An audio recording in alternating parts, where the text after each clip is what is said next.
Ladies, gentlemen, boys, girls, children of all ages, the big show is on your radio. This is ESPN Upstate. This is the Rob Brown Show. Hello, Upstate South Carolina. A dreary, nasty day inside. Or outside, excuse me. So inside, we all come together. We all come to talk some sports. Glad to have you along for the ride. It's going to be a great day here on the show. Ladies and gentlemen, happy opening day eve. That's right. We get the baseball started tomorrow. Can't wait. Coming up in just a little while. I've got your divisional previews. Can the Mets compete with the Atlanta Braves in the NLEast? We're going to break that down in a little while. We got college basketball. Our Final Four in both the men's and women's sides are set. South Carolina still dancing with Don Staley at the helm. Over on the men's side, an 11 seed in the Final Four and coming up against the monster that are the Bulldogs of Gonzaga. All of that and more coming up on the show. Back in the palatial ESPN Upstate studios, pushing buttons, switching switches, levering levers, spinning gears, and everything else needed to have the symphony of sound that is the Rob Brown Show enter your ear holes. The conductor himself, the great one, the alpha and the omega of ESPN Upstate, Lonzo in control. What's up, Zo? You know, I know it shouldn't be funny, but watching people trying to run through the rain who are not accustomed to running, I sitting up here in the palatial studios, just watching people. It's like, you know what, umbrella. You know, if you're so worried about the rain, get an umbrella, or park closer because you're not moving that fast. So I thought that you were gonna go with people who were unaccustomed to the rain, to which I was going to say, that's not a thing. And then you went, nope, us big boys don't exactly have Usain Bolt speed through the parking lot when the drizzly stuff is coming down. I think you made an assumption that I was talking about males. Anyway. Listen to Zoe, an equal opportunity offender. It's still funny, though. Next time I might film it. What a crap day outside. Here in the Upstate. What a crap day here in the Upstate. It's absolutely atrocious outside. Especially when you have a yard that has grass that's like, I don't know, 8-9 inches tall that you haven't gotten around to doing yet. Could be living in the jungle here pretty soon. See, I always complain about the one bedroom, one bathroom, the Casa de Love here in the apartment complex. But you know what I don't ever have to do, Lonzo?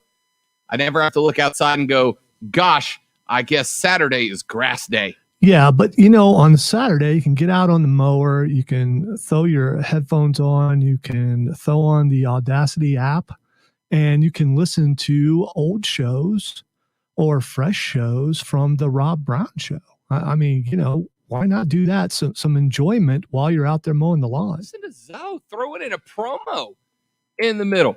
Odyssey is your new home for all things audio that matter to you. Download the Odyssey app today and listen to ESPN Upstate around the clock. The Odyssey app, AUDACY is the name. That's our new company name, and we're glad to have you on the app listening to the show. Of course, join us on the stream at Facebook.com/ESPN Upstate, Twitter.com/The Rob Brown Show, and on YouTube at The Rob Brown Show. We stream every edition of The Rob Brown Show live so that you can come in and chat and have some fun with us. We talk during the break. We have off-air conversations. We often let you pick the subject that we're going to discuss next on the show. Over in the stream, it gives you a little bit of a look behind the curtain. Brandon, Ben, Ron, Keegan, already in there chatting with us today. Steven in there as well. Glad to have y'all in the stream. Everybody else, join us, chat with us, talk with us. Let's have a little fun. We got to jump into it today because it is going to be a busy day on the broadcast today. So let's do that little song and dance to start the show that we do. Let's do lunch. This is a very nutritious lunch. All the food groups are represented. You guys hear? Scuttlebutt. What in the wide, wide world of sports is going on here? Lunch! Lunch!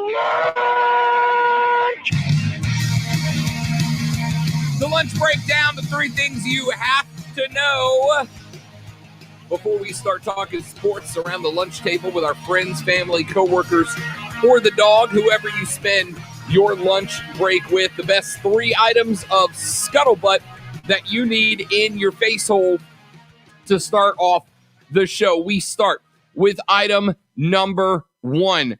Our Final Four is set on both the women's side and the men's side, and Zoe's prediction of the national champion has joined mine in the trash heap. UCLA, one of the last four at-large teams selected to the NCAA tournament, earned an 11th seed, have gone from the first four to the last four, an upset over Michigan, 51-49. The Bruins move on to face overall number one seed Gonzaga on Saturday. And wait. So Michigan lost a major game that they were supposed to win, letting down their entire fan base. That's just a shame. I was going to say, I can tell that it's really bothering you. The pain of the Michigan loss and the Michigan. You could look in sadness today. You could look at it this way. Perhaps I picked them to win just so I could get to go on the air and talk about them losing. Maybe I did that. Maybe I possibly did that. The thing is, I don't know if you did or didn't. Your sarcasm level is only exceeded by your troll level. So I'm not sure which one of those two things is accurate right now. Well, Rob, I am a broadcast professional. Yeah, that's exactly what I meant. So that's exactly correct. That's what I was saying in a roundabout way. Sparty and the Spartans led for most of the final 25 minutes of the game, but a Jaime Yaquez three-pointer in the final minute. Johnny Juzang going uno for dos from the free throw line with 6 ticks left opened the door for Michigan. The Wolverines first went to Franz Wagner with 11 seconds left, but he airballed the go-ahead three-point effort. Michigan, what? And I'm going to ask this as delicately, as eloquently as I possibly can. In basketball terms, Michigan, I have to ask you the question, the hell were y'all doing? The hell were you doing? You got 11 ticks on the clock. You're down by a deuce. You don't have to go win it all on hero ball with 11 ticks left. You had all the time of the world. All the time in the world.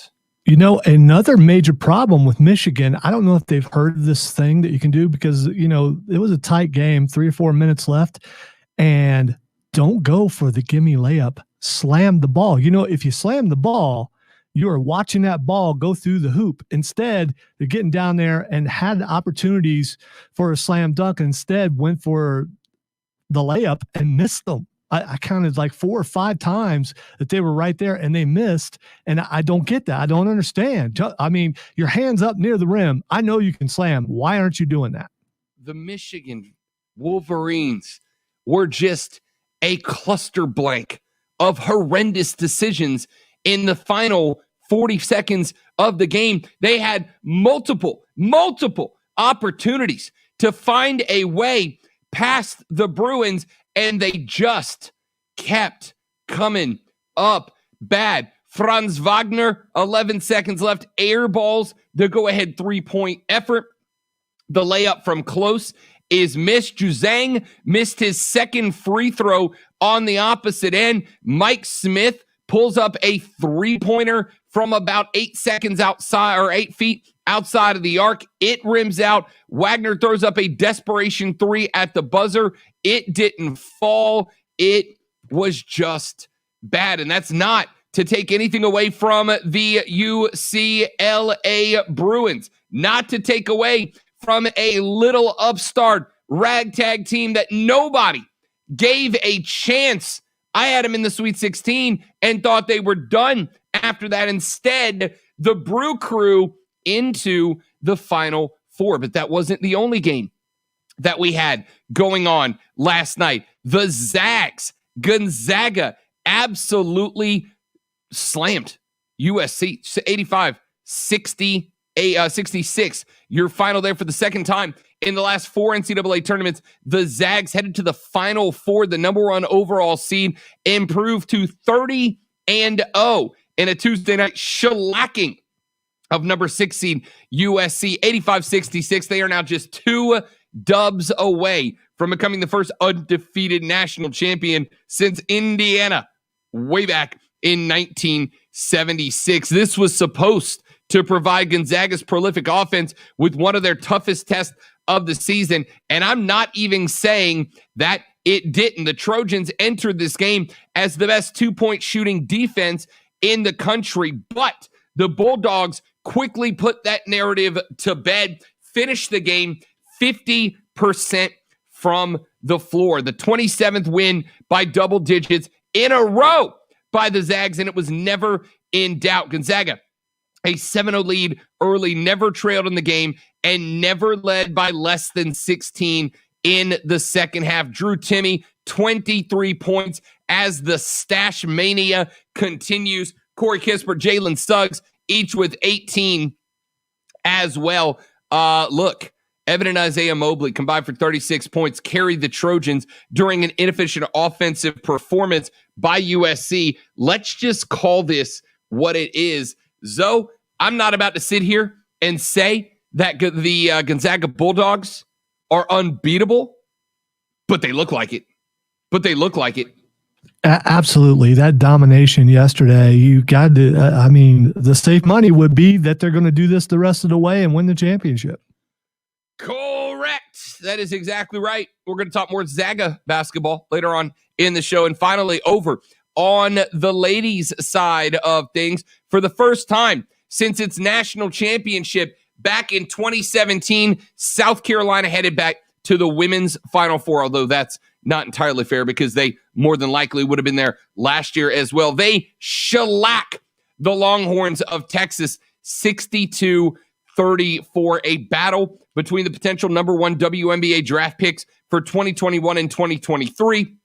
Longhorns junior Charlie Collier, who's already declared for the draft. Gamecocks sophomore Aaliyah Boston. Collier only scored 4. Boston tallied 10 with 8 boards as well. Zaya Cook was cooking as well, big time down the stretch from the line.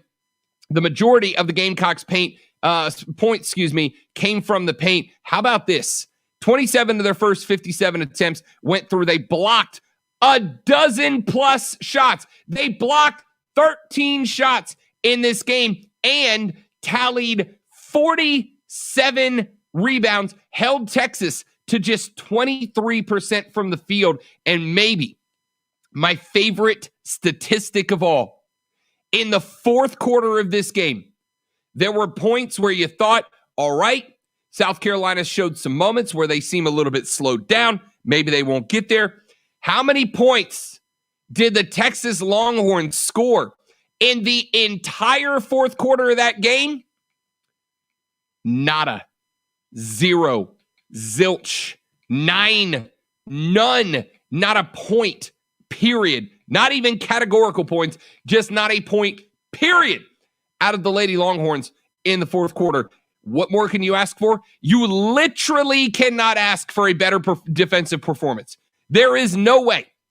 0 points scored in the fourth quarter. Dawn Staley's Lady Gamecocks headed to the Final Four on Friday. Item numero dos. The NFL has officially approved the 17-game season starting this upcoming year. NFL owners approved the regular season to stretch out to 17 games yesterday, a long-expected decision that will generate additional revenue for the country's richest sports league. Players agreed to the additional game as part of their 2020 collective bargaining agreement, which gave the league an option to expand as soon as this season, though that decision did not have to be made this season. They went ahead and did it. The preseason will be reduced from 4 games down to 3 in order to maintain compliance with the CBA, which limits the total number of preseason and regular season games to 20 as a whole. Now, we will remain with only one bye week per team. The season will begin on Thursday night, September 9th. Will end on January 9th, 2022. The Pro Bowl will be played on February 6th in Vegas, and the Super Bowl will be held in LA. It has been pushed back a week from February 6th to February 13th. 2022. Now, the big complaint we've heard so far from players, which has been understandable, is that, hey, let's be real here. This is not great for our health. But Roger Goodell, the Ginger Hammer, has already come out and said, hold your horses, fellas. It's going to be just fine. Oh, of course, you're not going to play when I need you to. All right, well, I'll get that sound for you coming up here in just a second. Let me get that. I know what I did. I didn't change the input because I am an idiot. Anyway, here is what Roger Goodell had to say about the expanded season. It's not more games. We're still within the 20-game format. That was something that was important to the NFLPA, and that was part of the structure of our CBA. What we're looking to do here is taking the data, and actually the data, the highest rate of injury is actually in a preseason game of any of our games, even our practices. So what we're actually doing is actually following the data, following the science to sort of make sure that we're doing things both from a health and safety standpoint as well as seeking always to get better in every way. So Roger Goodell says, hey, we're inside of the lines that were asked for by the players. It's not going to decrease safety because the majority of injuries come in the preseason. I need a citation on that, please, Commissioner Goodell. But that's where we stand so far. And finally, item number 3 before we run out to a break. Yesterday, we talked about a ratings decrease in many sports, but a ratings increase taking place being reported in college basketball, moving the men's Sweet 16 games from their traditional Thursday, Friday time slot. And instead of having double headers simultaneously, we switched to double headers, back-to-back games, and the numbers are way up. The Alabama UCLA thriller drew an average of 6.5 million viewers, the most watched game on TBS since a 2015 Wisconsin-North Carolina matchup. Over on CBS, Michigan-Florida State drew $9.03 million. What was a case of good news, bad news. Viewership was down 10% from a comparable 2019 Duke-Virginia Tech game, but that one featured Zion Williamson. But on the other hand, Michigan FSU was the most watched basketball game, including the NBA, since Game 6 of the 2019 NBA Finals. So viewership not impacting the college basketball world. We'll talk about that coming up in just a little while. My name is Rob Brown. Back in the studio, the great one, Lonzo, is at the helm. We're going to take a quick break. We'll come back. We got so much to get to. Join us on the stream, Facebook.com/ESPN Upstate, Twitter.com/The Rob Brown Show, YouTube.com/The Rob Brown Show. Join Zoe and I. Help us dictate the show. Let's have a little fun. The Rob Brown Show's on ESPN Upstate.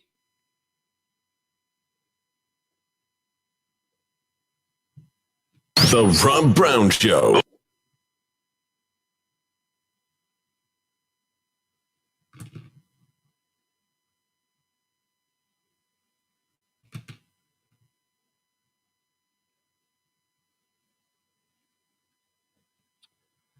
All right, what's up, everybody in the stream? Zoe, Ryan, Keegan, Brandon, Steven. Good to see you guys. Thanks for hanging out. Got anything you want to chat about off the air? You know how this game works. We've been doing it long enough. Drop it in the comment stream. Slam that like and subscribe button. Hit the bell so you'll get notifications when the new vids drop. That's the kid's YouTube voice, Lonzo. I've seen those before, and that was a very good impersonation. Impersonation.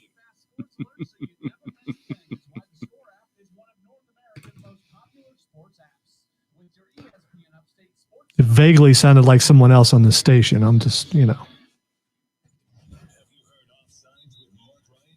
Matt, thanks for joining in, brother. Good to have you, man. I appreciate it greatly.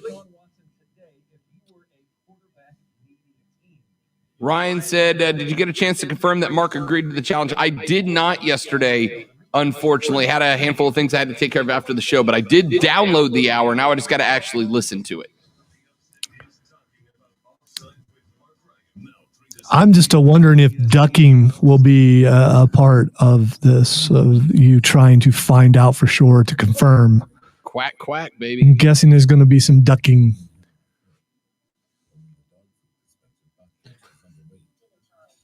Or maybe some projection, like, I didn't do that. Diesel did that.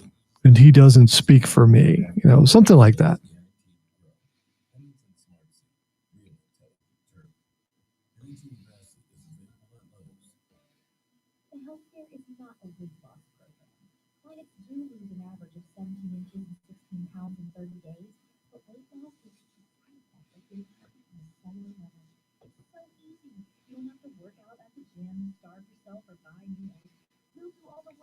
Look at that Brandon's message. Just let me point out again what I did on the air. Hey, slam dunk, man.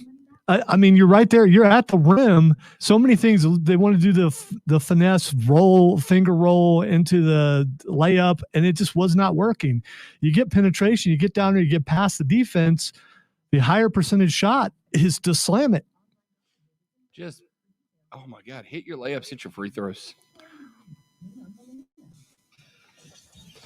Coming back. I'm at 71307. Use keyword ESPN followed by your comment. Local sports talk on The Rob Brown Show on ESPN Upstate.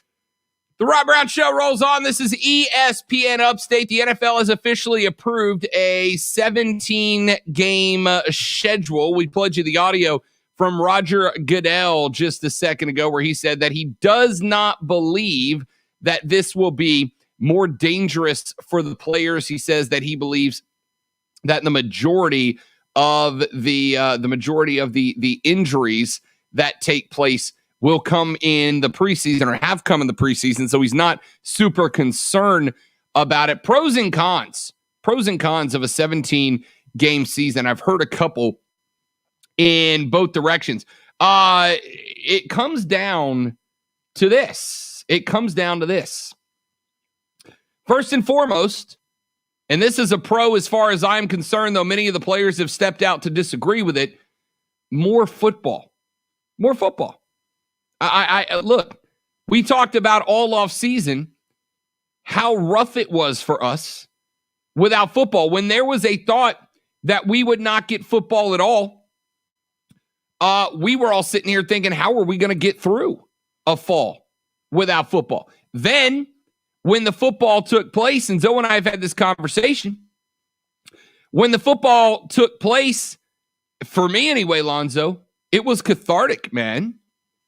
When I was screaming at Sean Payton to stop running the damn bubble screen, it doesn't work. I wasn't thinking about the pandemic. I wasn't thinking about the political wildfire going on in this country. I wasn't thinking about anything other than trying to figure out, why do we keep running the friggin' bubble screen? That's all I had to worry about. That was it. And right? And that's not a bad thing. I am curious, though. We're not getting more football. We're just getting the same amount of football because they're taking, the players complain and a lot of people complained about that extra preseason game. Now that extra preseason game is gone. So if you count the preseason, which I do, and I think a lot of football fans do just because football's finally back and you get to watch it, even if it is preseason, well, you get another meaningful game. I get that, but it's still the same amount of games. So I don't see why the players could complain about it. Well, and also you hear all those complaints. Well, they shouldn't be out there in this preseason game, and they got hurt, and it doesn't mean anything. You get hurt in a preseason game or a regular season game, you still got hurt.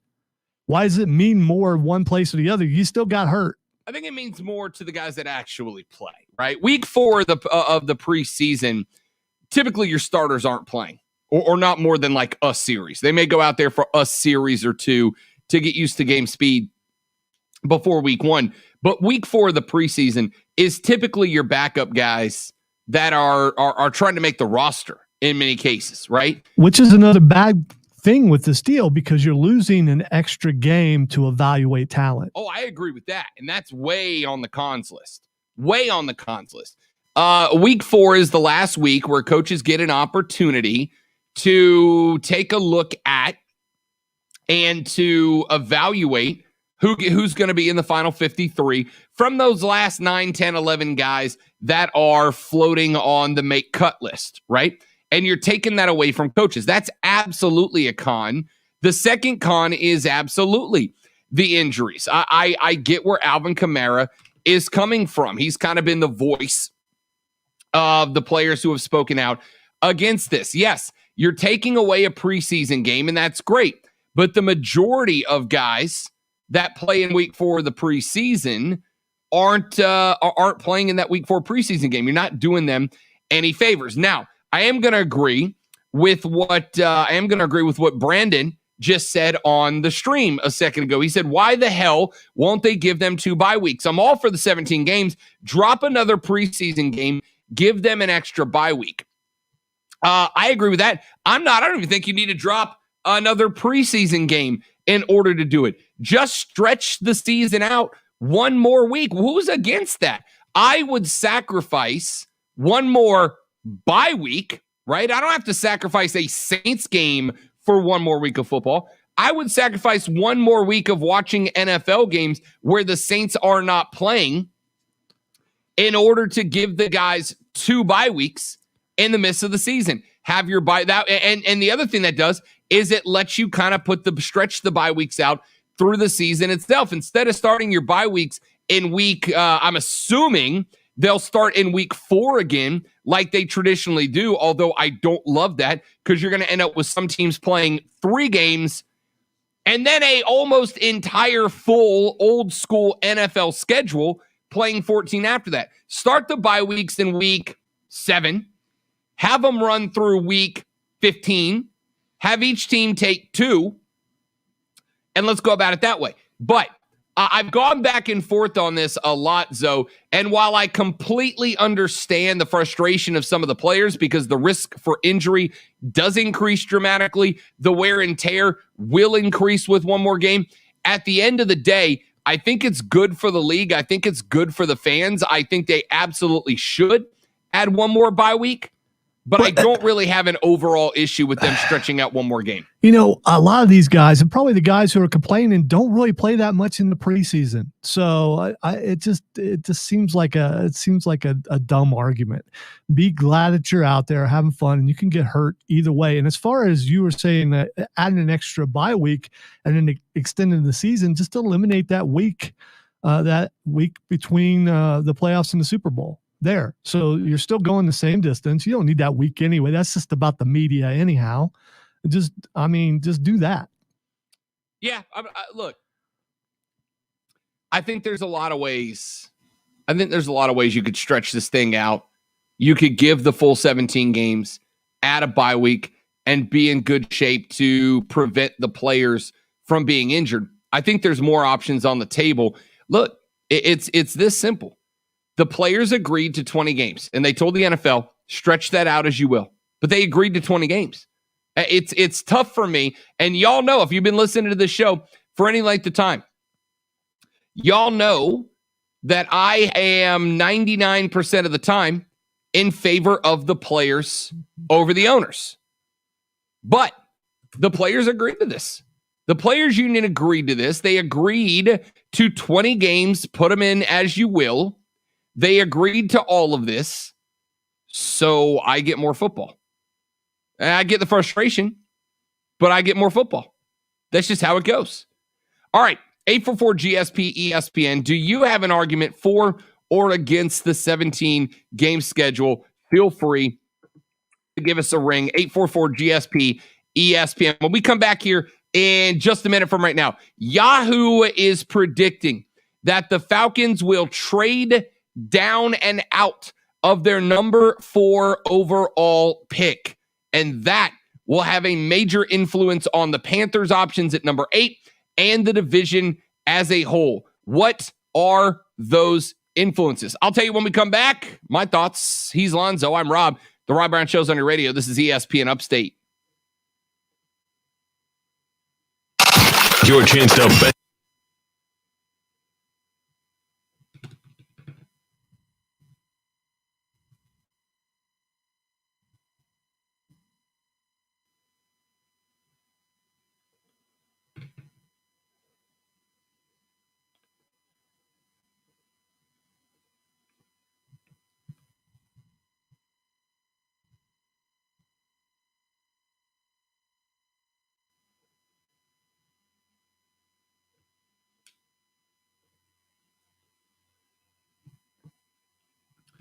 It's always weird when we get to these breaks. Y'all got to give me some stuff to talk about, man. Otherwise, I just sit here staring silently.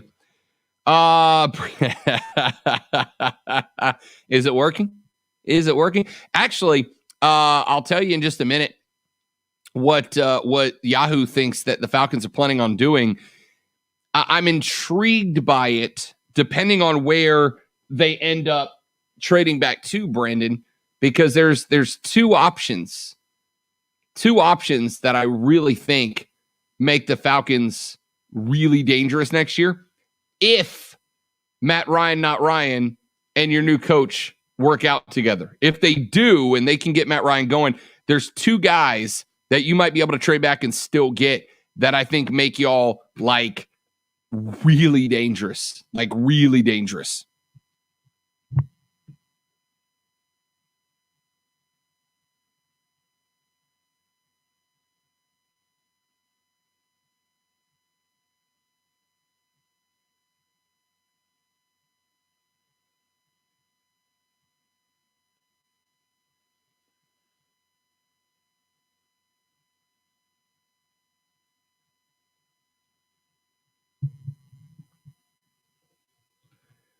Love how 2 months ago Mel Kiper was saying Justin Fields to late teens in the first round, even the second round. Now they say he's not going to make it to 4. And I think the popular thought over the last couple of days, we're going to address this on air as well, Brandon.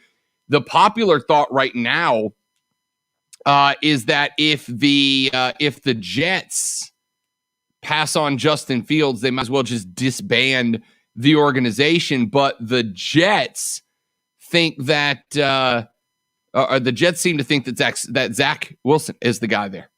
They think that Zach's the way to go, which is kind of interesting because that's very much not the consensus. So we'll talk about that coming up in a little while as well. Question, old wise one. Can you help Rob with the appropriate attire for a show? With your teachings, the show could go from Barney in the Zoo to ... to what? I wore an actual shirt today. It's got a collar with buttons. It's got sleeves, no hoodie. Multiple colors, and they're not blowing up your retinas? What do you want from me, Steven? I don't understand what you mean by actual shirt. We're not going shirts and skins here. You're not sitting there with no shirt on, period. Last I checked, this is an actual shirt. So now dress shirt, yeah. Someone said that's what you're wearing now is casual for Mark Ryan. So and possibly dress up for you. Mark Ryan doesn't wear anything that's not a polo shirt. I'm convinced. That guy lives in golf shirts. I mean, what do you think his the price of his wardrobe is? I don't know. What's Goodwill sell golf shirts for? That's a good question. Maybe someone needs to ask him that. Come back. Kings.com for details. Join the Rob Brown Lockdown on Twitter. Tweet at The Rob Brown Show on the Upstate Sports Leader, ESPN Upstate. All right, the Rob Brown Show rolls on. This is ESPN Upstate. Rob, Lonzo, you, 844-GSP. ESPN. Text us at 71307, 71307. Start your text with ESPN so we can read them on the air. Certainly happy to have you text in. Tweet us at The Rob Brown Show, at Lonzo on Word, Lonzo on WORD, Lonzo on Word, and at ESPN Upstate on the Twitter account. Plus, go to twitter.com/The Rob Brown Show. Watch the stream. Same with Facebook.com. YouTube.com/ESPN Upstate. So we're getting more and more mock drafts that are coming in. And some news, some prognostication out of the collaborative efforts of the Yahoo Sports NFL discussion. According to Yahoo, there is some level of belief that the Atlanta Falcons will be the next team to pull off a first-round trade. After spending the most guaranteed money in NFL history in one season, Pro Football Focus' Austin Gale predicts the New England Patriots will trade up with the fourth spot, with the Falcons to the fourth spot in order to draft Trey Lance. The Patriots are one of 3 or 4 teams that are rumored to be eyeing the Falcons' number 4 overall pick. With that scenario, there are a couple of names that I would keep in the lookout for the Falcons to move up to getting. One of them is Jalen Waddle, the outstanding wide receiver from Alabama, but a guy that had some issues with injuries last year. Remember, he got banged up a little bit early in the season, made his return in the national championship game. I don't know if you remember that, Zoe. I'm sure that you do, despite, I'm assuming, hard-fought efforts to try to bleach the memory of the national championship game from your brain. Jalen Waddle came into that game, first game since the beginning of the season when he got his leg all busted up, and had a pretty good day, especially after Devontae Smith went down 3 touchdowns in the first half before his leg got messed up, his wrist got messed up, and he had to step out. Jalen Waddle, coming back from that messed up leg, goes onto the field, actually plays pretty dadgum well in that national championship game. If that leg is healed up and ready to go, Jalen Waddle there as the pick for the Atlanta Falcons makes sense. The only other name that I'm really intrigued by there would be Kyle Pitts, the tight end, but let's be honest, wide receiver from the University of Florida. Kyle Pitts in that offense, I think, is the pick to go with. I think that Kyle Pitts is the way to go, Lonzo. We've talked a lot about this kid. Kyle Pitts is a dude that is really a flex wide receiver top to bottom. Kyle Pitts is a guy that has the potential to end up as a kind of a utility pass catching guy. He's big and tall. He can split up. He can line out. He's a decent blocker in the run game if you need him, but he's a guy that if you get him one-on-one out in the red zone, there's not going to be a lot of DBs in the league, certainly not many linebackers that can go up with him and try to catch the rock in the back of the end zone. Either one of those guys, though, whether it's Waddle or Pitts, if Matt Ryan, not Ryan, and their new head coach, Arthur Smith, are able to get on the same page with each other, I'm not going to pick the Falcons again until they give me a reason to, but it would be damn hard to pick against that offense if they work one of those two guys in alongside the ridiculous talent they've already got. Yeah, I think you got to go with Pitts here. I think he's the best move out of the two. They can't go wrong with either one, but Pitts in that offense would flourish for sure. With like you talk about all the other weapons, he complements all those guys and gives Ryan an extra receiver. I had to pause there because I didn't want to say Mark Ryan. It's hard to not do that. So, but yeah, I think Pitts would be a great move for them. And the great news with a guy like Kyle Pitts is just the absolute functionability he has within an offense, right? I can split him out. I can line him at the tight end in a jumbo set and then run him out to the split wide, which forces you to play with an extra linebacker and then decide to give you a big red zone threat. And how are you going to cover that if I'm out there on the outside? Are you going to be sending a linebacker out to cover Kyle Pitts one-on-one on the outside in the red zone? Because that's an automatic TD. Are you going to be sending a cornerback out there to cover Kyle Pitts and get into a jump ball scenario? Because that's an automatic TD. There's not but 3 or 4 guys coming out of this draft, Lonzo, that I look at and I go, that kid's a weapon. From snap number 1, week number 1, that kid's a weapon. but Kyle Pitts is one. And if you put him on a Falcons offense that already has all of that talent, and if Matt Ryan, not Ryan, has a renaissance, as I hope for his sake that he does this year, because if he doesn't, this will be his last year in the ATL, that Atlanta offense becomes a scoring machine. And while they may not be able to keep up with Tom Brady, they'll damn sure make it interesting. They do fairly well every 3 to 4 years. They have a really good team. Not that the team varies that much, but they get on the same page every 3 to 4 years. And it's about time for them to be due. And adding a weapon like this will help push them forward for sure. Keegan writes in, says, Matt Ryan hasn't really utilized Julio properly. How will Pitts be any different? Look, I might be the only one here. But I picked the struggles of Matt Ryan, not Ryan, squarely at the feet of Atlanta's coaching the last couple of years. It's been bad. It's just been bad, right? I've talked about it on this station last year. Coming into the year, I thought that the Atlanta Falcons were a dark horse wildcard team. I thought you were looking at the potential. In fact, I said in one of my fearless predictions that I should have been way more fearful of, that I thought the NFC South would be sending 2 wildcard teams this year. I really did. I thought you were going to have either New Orleans or Tampa Bay win the division, and that Atlanta would be sneaking in as a second wildcard team. If they end up with a Kyle Pitts, and if Matt Ryan, not Ryan, has a functional coaching staff that knows how to take what they've got out there. Look, how many times do I have to watch the Atlanta Falcons run a red zone offense and have Julio Jones split out and not even look at him? Yes, I guess to some degree it's Matt Ryan. But when the play call has Julio Jones as your number 3 progression in the red zone, hot garbage, bro. Hot garbage. It's a joke. The Falcons have been a joke, and I have laid it squarely on the feet of Dan Quinn and the rest of that coaching staff. Now they're revamped, but I'm going to tell you this, Atlanta Falcons fans, if you don't get it done this year, I'm talking about a Super Bowl. I'm talking about making a run at a wild card spot, because Tampa Bay is going to be better this year. If you don't improve this year, I'm done. I'm done with you. Break up the band. Rebuild time.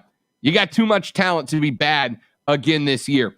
Now, the other element of this conversation that I want to hit real quick before we take a break, though, is Hoodie is looking at jumping up number 4 to get Trey Lance. So we know right now that at number 1, you're likely looking at, I am assuming looking at, Trevor Lawrence coming off the board of the Jags. Number 2, the Jets. There is some discussion right now about whether the Jets will take Justin Fields, as I think they should at number 2, or they'll take Zach Wilson, as the rumor out of New York is they are looking at doing.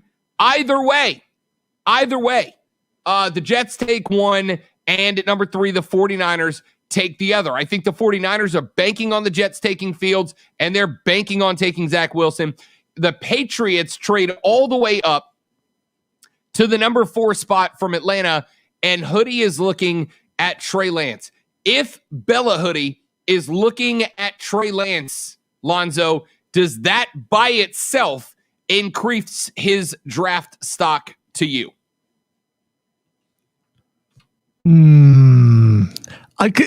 I would say yes if it's real. The problem is all the misdirection, all the things that go on this time of year.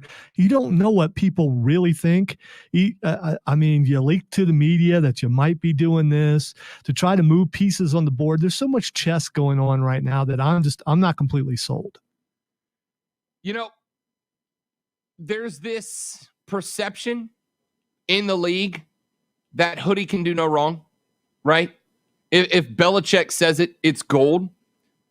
I'm not jumping on board that. Not in this situation. Remember, this is about the 3rd quarterback over the past 6 or 7 years that Hoodie has said is the guy.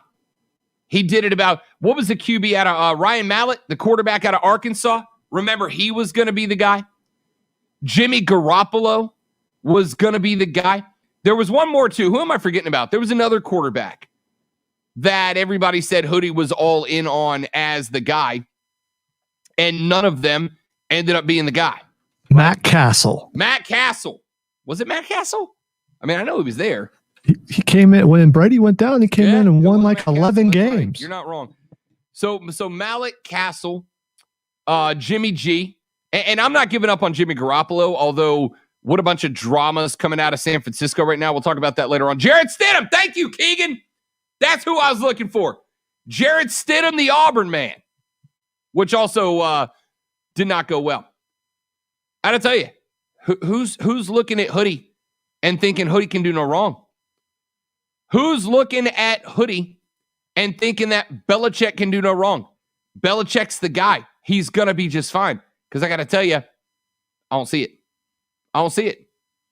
Hoodie's been 0 for 3, 0 for 4 in his last few rounds. And now all of a sudden, Trey Lance is the dude because of that? Okay. Good luck. Good news for Carolina if this comes true is that pushes look, it might be the guy you wanted, but that pushes Trey Lance up into the top 4, meaning now you've only got the Bengals in front of you, the Dolphins in front of you. By the way, also looking quarterback. Could they go Mac Jones at 6?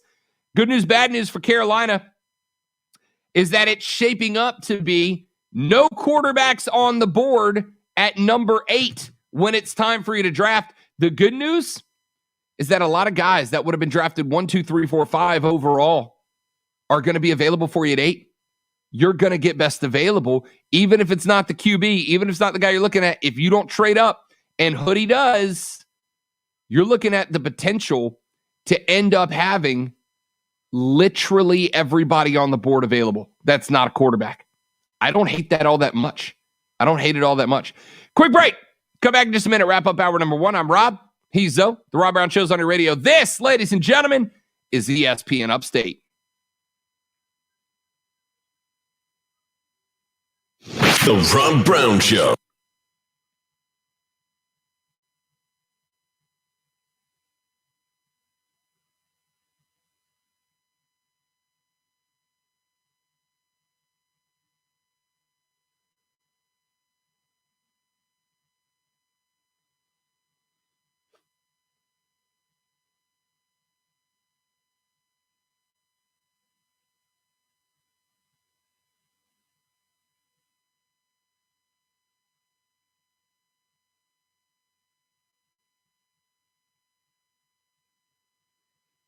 Jarrett Stidham.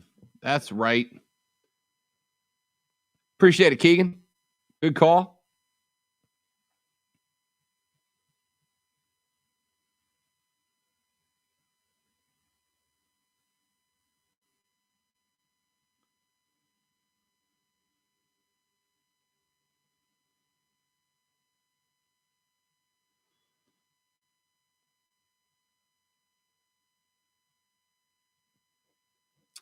Let's see. I don't know why the Panthers have to get another QB this year. They have Teddy for another couple of years, build a bit, and then look at QB. Don't waste the pick. Yeah, look, I don't know, honestly. I don't know that any of the quarterbacks outside of Lawrence and Fields, I mean, maybe there's a chance Lance turns out to be the guy. But I don't know that there's any that I genuinely look at and go, oh, yeah, the Panthers would be fools not to move up and get that guy. You're not getting the Jags pick. They're not going to trade that. TL16, they believe, like I do, is the future. The Jets could still, I think we've all kind of stopped talking about the thought that the Jets might very well still trade down. So the question would be, is there anybody out there that would be willing to put together a monster package for Justin Fields, right? And I would take a gander. At Carolina, maybe doing that. But outside of that, Zoe, I don't know about you, Mac Jones, Trey Lance, those guys don't look to me like guys that I'm moving up in the first round to get. I'm with Keegan. I would take one more year of Teddy B and then work on a free agency quarterback next year when some come open. It's not like you're going to have to give up more to get an FA guy than you are to get a guy through the draft. Yeah, I agree. To me, there's only two quarterbacks you move up for. One's Trevor Lawrence, and the other one's Justin Fields. And yeah, I'm biased, but I don't care. But the other ones, I'm not losing a bunch of picks over those guys. I'm looking at the college crop coming in next year and seeing that there's probably some guys equal or better that I got a shot at. And who knows, with Bridgewater, at least he knows the offense, all that kind of stuff. He didn't have an off season either, so he could have a better season this year. I would just wait. Yeah, I agree.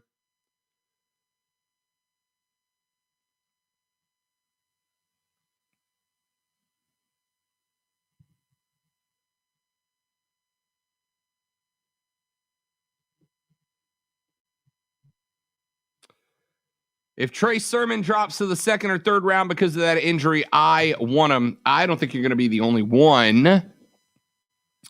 I don't know, man. It's a risky play, though. I mean, running backs in the first or second round, not traditionally worth it. They flame out a lot, and the rest of them play 3 years, go somewhere else, and give you the prime. I don't know. Yeah, I'm with you. I think if I could get Trey Sermon third round, I might make that push up. Guy runs damn hard, no doubt about that. He was phenomenal. He's a cat that didn't he have like 700 rushing yards against Clemson in the championship this year? I think he did, or in the semifinal. That kid runs hard, but so do most college kids trying to make it to the league. Man, it's not a gimme, not a gimme at all.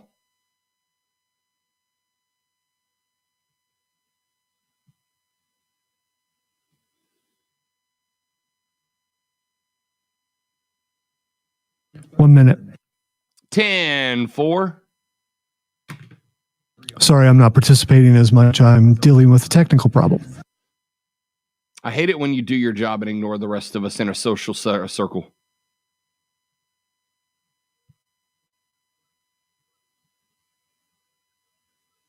And there's the geese, ladies and gentlemen.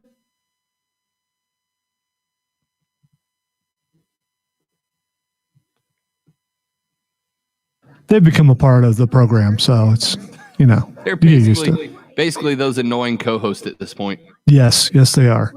Come back. Real, unfiltered sports talk brewed locally. Oh my God, a hipster! Bring him a microbrew, quick! This is the Rob Brown Show on ESPN Upstate. All right, rocking and rolling towards the end of hour number 1. This is the Rob Brown Show. This is ESPN Upstate. What's happening, y'all? Great to be with you. Rob Lonzo, you coming up in the second hour of the radio broadcast. It's time to talk baseball. Y'all, opening day of Major League Baseball is tomorrow. I love you tomorrow. Baseball's only a day away. We're going to take a look at that coming up in the next hour of the show. The NLEast is going to be good.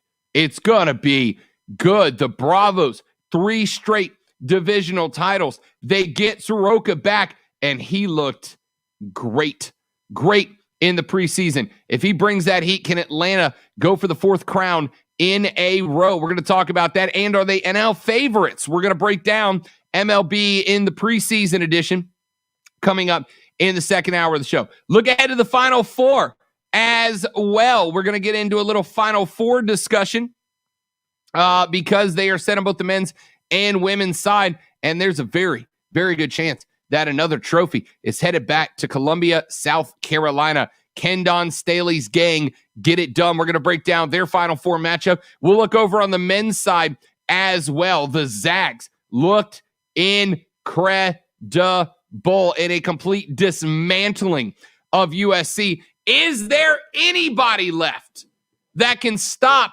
the Zags? I thought that the defense the Michigan Wolverines brought to the field against Florida State earlier in the week meant that the Wolvies would be able to give a run and at least slow down the Zags just a touch. Incorrect. Michigan falls to the mighty Bruins of UCLA. Did that make the path to an undefeated championship, the first since 1976, a little bit easier for the Zags?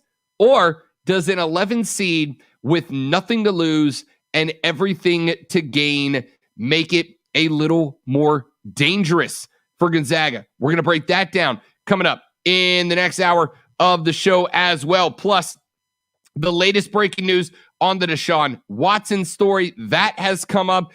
College basketball's television ratings look great in the tournament so far. We will address that. And the NBA has a major, major problem, and some insiders inside the association itself are starting to speak out about those issues. What are they? We're going to talk about that coming up here in the next hour of the show. But before we get there, time to give you your keyword and your opportunity to win a grand in the $1,000 cash dash on ESPN Upstate.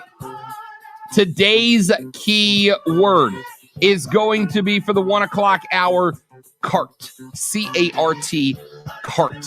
You text that word to 72881, 72881, and you'll be registered. We've had 5 winners here in the Upstate so far that have won a grand. Could you be number 6? Powered by BetQL. Let BetQL's proven data and analytics help you become a better. Download the BetQL app today. Text and data rates may apply. Text CART, C-A-R-T, to 72881 for your chance to win a grand in the $1,000 cash dash on ESPN Upstate. Quick break. Back after this for our numero dos of the Rob Brown Show on ESPN Upstate.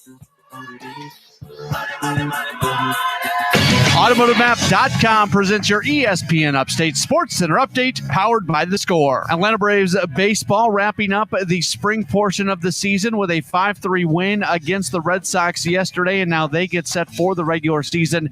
In that contest, Mike Soroka pitched. He threw 2 innings. He did give up a home run. However, this was his first appearance of the spring as he continues to come back from a torn Achilles tendon. He will start the season on the injured list, but he should be able to return sooner than later. Bryce Wilson will serve as the 5th starter when they need one until Soroka is available. Opening day is coming up on Thursday against Philadelphia. The pitching matchup, Max Fried will go for the Braves. Aaron Nola will go for Philly. Download the Score app today. Lightning fast sports alerts so you never miss a thing. It's why the Score app is one of North America's most popular sports apps.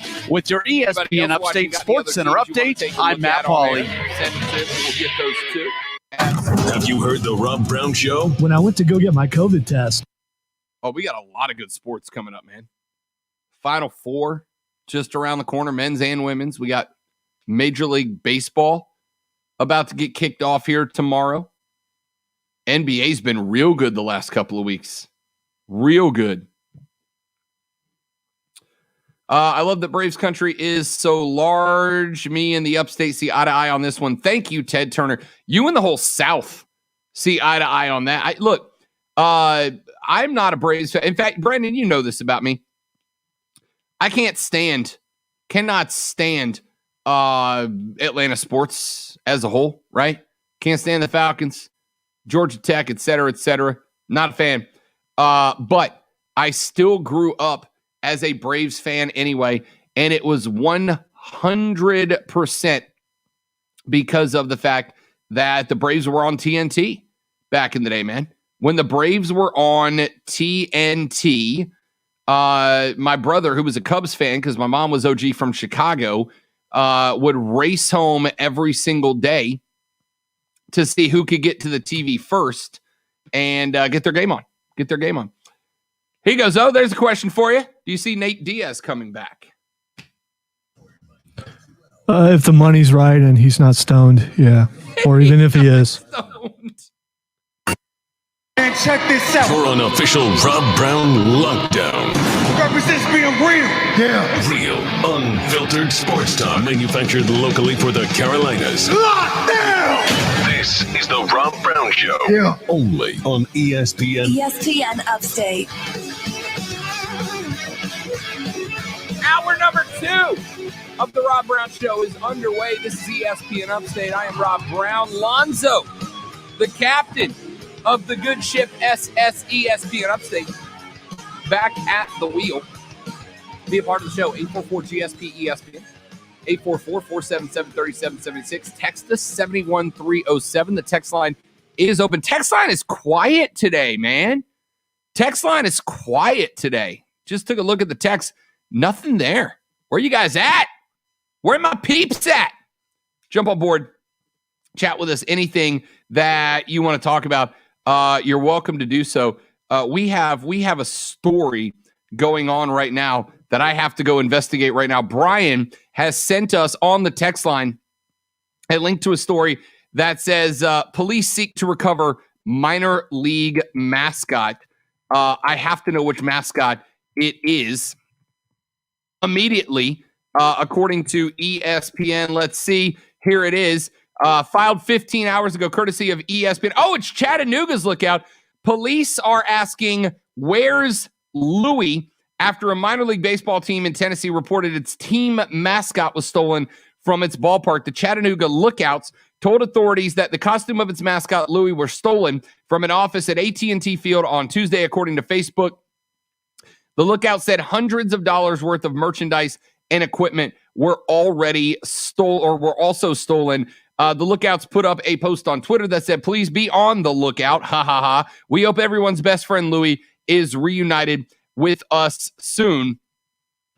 Louie's head looks like a big red baseball cap with a black brim for a nose. Police are asking the public for any tips on that. Listen, of all the things that you can steal, Lonzo, that's a really dumb one, because precisely what are you going to do with a mascot, right? It is the most identified. If you steal money, it's just money. If you steal a car, there's hundreds of other cars in the area that look just like him. What the hell? Where are you going to? What are you going to do with a minor league baseball mascot? Like anybody's going to buy your story. I made this one myself. No, you didn't. All right. So I read the story earlier, and I have a couple things. First of all, what you do with it, and this is unfortunate, you rob a bank with it. Because you've already stolen it. If you look at it, you're going to be pretty well hidden if you can keep the head on and do what you need to do. And we do not condone that, but it wouldn't shock me if that ended up being something that they're going to use it in some sort of heist or something. And then there's another thing. As you were reading the story, I didn't think about this earlier. You know, minor league teams are famous for doing publicity stunts. What if this is just a publicity stunt? What's the payoff, though? Obviously, you're talking about the mascot. You're talking about the team. I don't think the police, because the police put up a Facebook post. If there was a publicity stunt where the team called in an actual report of theft to the stadium, they're going to be in trouble for that. How many times have radio hosts been arrested? And I would put up air quotes, but I'm not going to do that. How many times have they been arrested? And then suddenly, you know, they're able to get out of whatever they were arrested for. And I mean a radio stunt, which happens all the time. You let the police know ahead of time you're doing this. I'm not saying that's what it is. Chances are someone did steal the mascot, and it's pretty stupid. But it wouldn't shock me if we found out, you know, in a day or two, or like on opening day, that suddenly the mascot was found. I don't know, man. The cops are involved, unless the cops are in on it, right? That's what I'm talking about. That's exactly what I'm talking about. I don't know, man. I don't know. Or if you're the PR guy for the team, and you did this thinking it would be funny, and then suddenly the police get involved, and now you don't know what to do. ESPN total publicity stunt is the most recent text. By the way, welcome. Good morning, people on the text line. Great to have you along for the ride. So we got votes coming in. Is this a publicity stunt, or is this a legitimate theft of a mascot? I can't because the thing about the stealing the mascot, right? I think it's one of those things that you do when you're in college and it's fun, right? You steal the other team's mascot. It's a good humored prank. You give the mascot back at some point. I respect that. I'm good with that.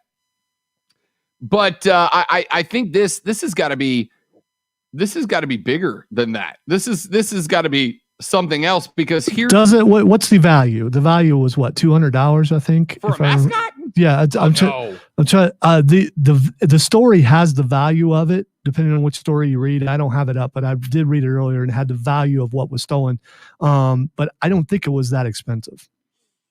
I don't know, man. Even if it's not. So the premise is, like, as a good humored college prank, it makes sense, right? It's a way to humiliate them. You do a little something funny to the mascot. You dress up the mascot in your team colors, and then you return the mascot. That's one thing.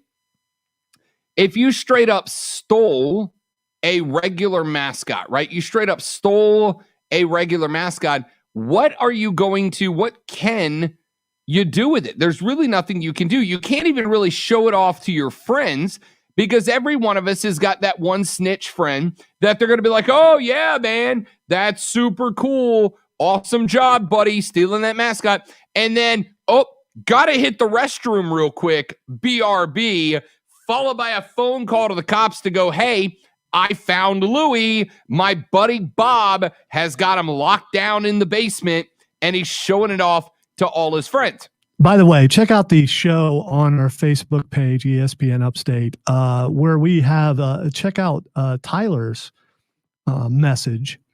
And it says, I watched Stone Cold get kayfabe arrested a couple of times. Cops could definitely be in on it. So he went wrestling on us, and you've seen it. I've seen it. And those could be legitimate cops in those wrestling things too. Let's be honest, though. You and I never analogize anything to wrestling. No, we don't. No, we don't. Yeah. That's that show for men does that. So very interesting that Tyler elected to go with the wrestling reference. Doesn't work on our show at all, Tyler. When wrestlers get arrested, it's other wrestlers dressed up as fake cops.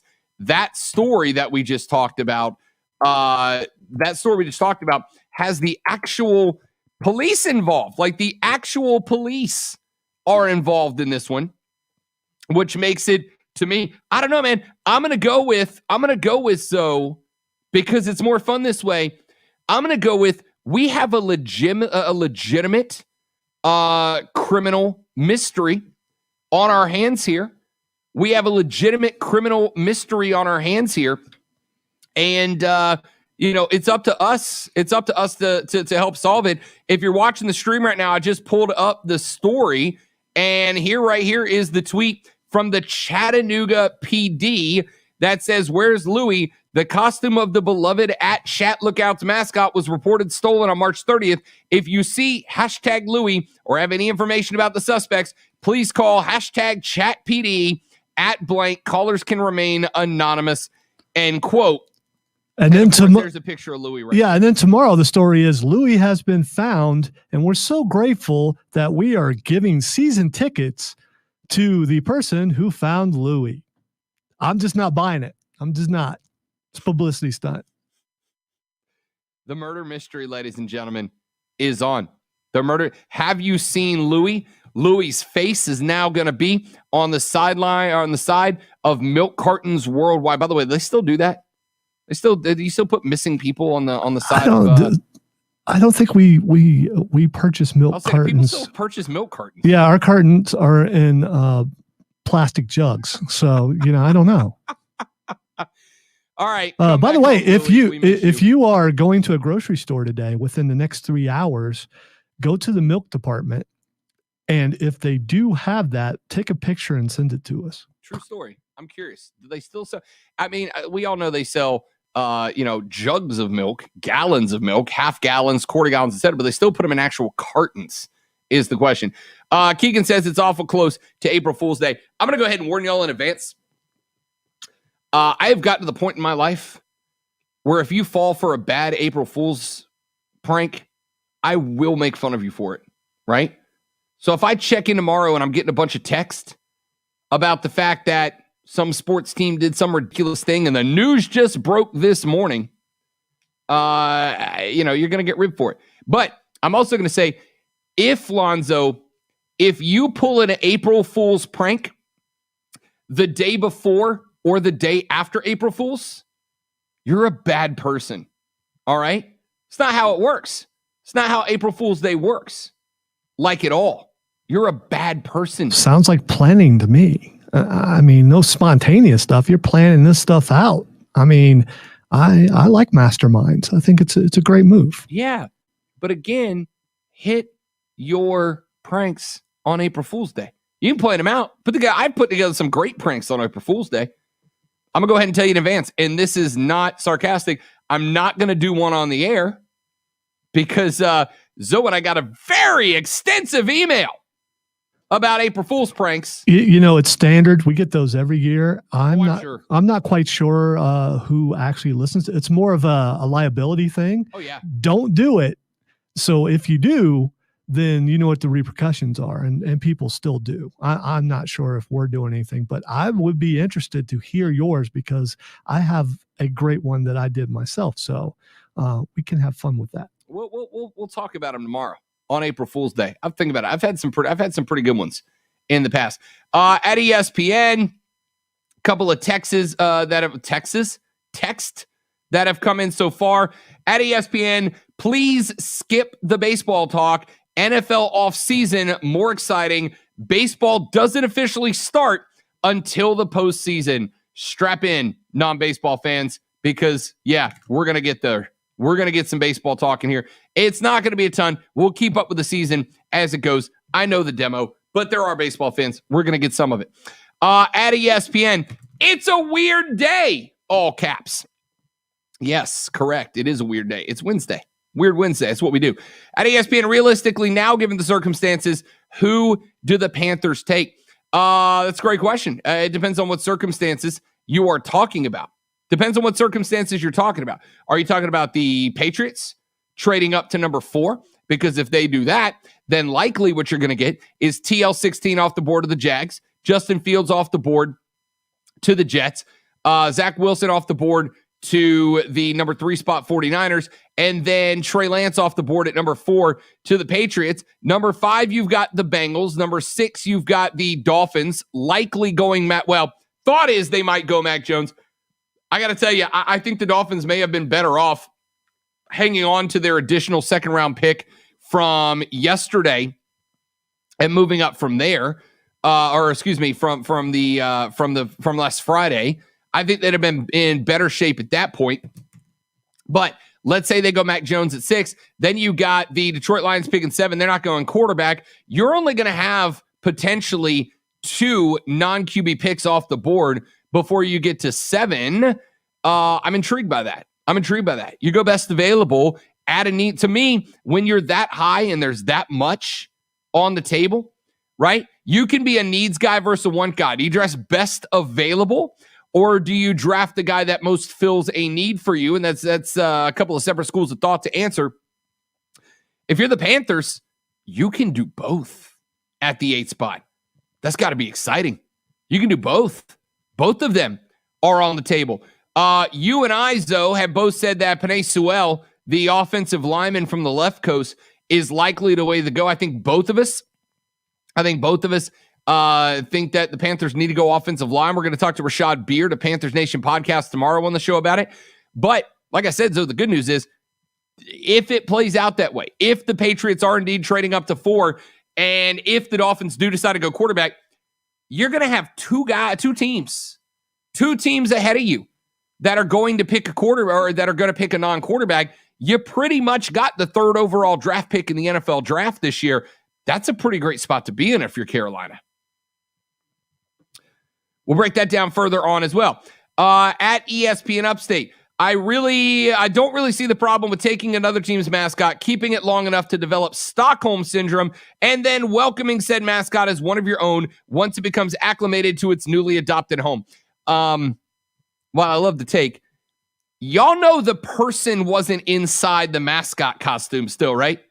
Like, this is not theft and kidnapping. Just saying. Let me take that back, Zoe.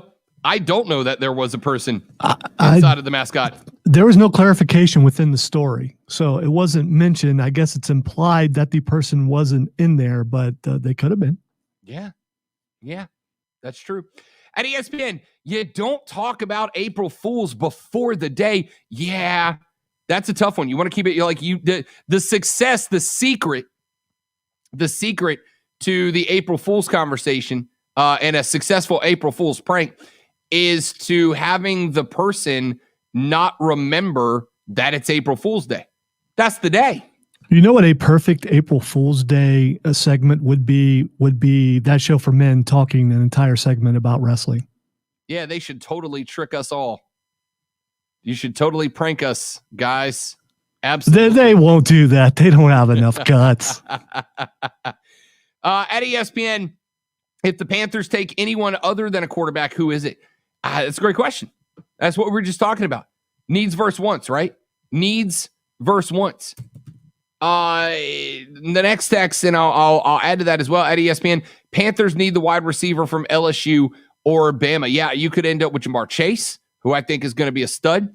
You could end up with Devontae Smith, the Heisman Trophy winner, or Jalen Waddle would be available too if you decide to go skill position. And a good chunk of the question is going to be, how do you feel about the offensive line? Like I said, if my next big investment is a quarterback, if my next best big investment is a quarterback, don't you want the best offensive line possible to put out front of him?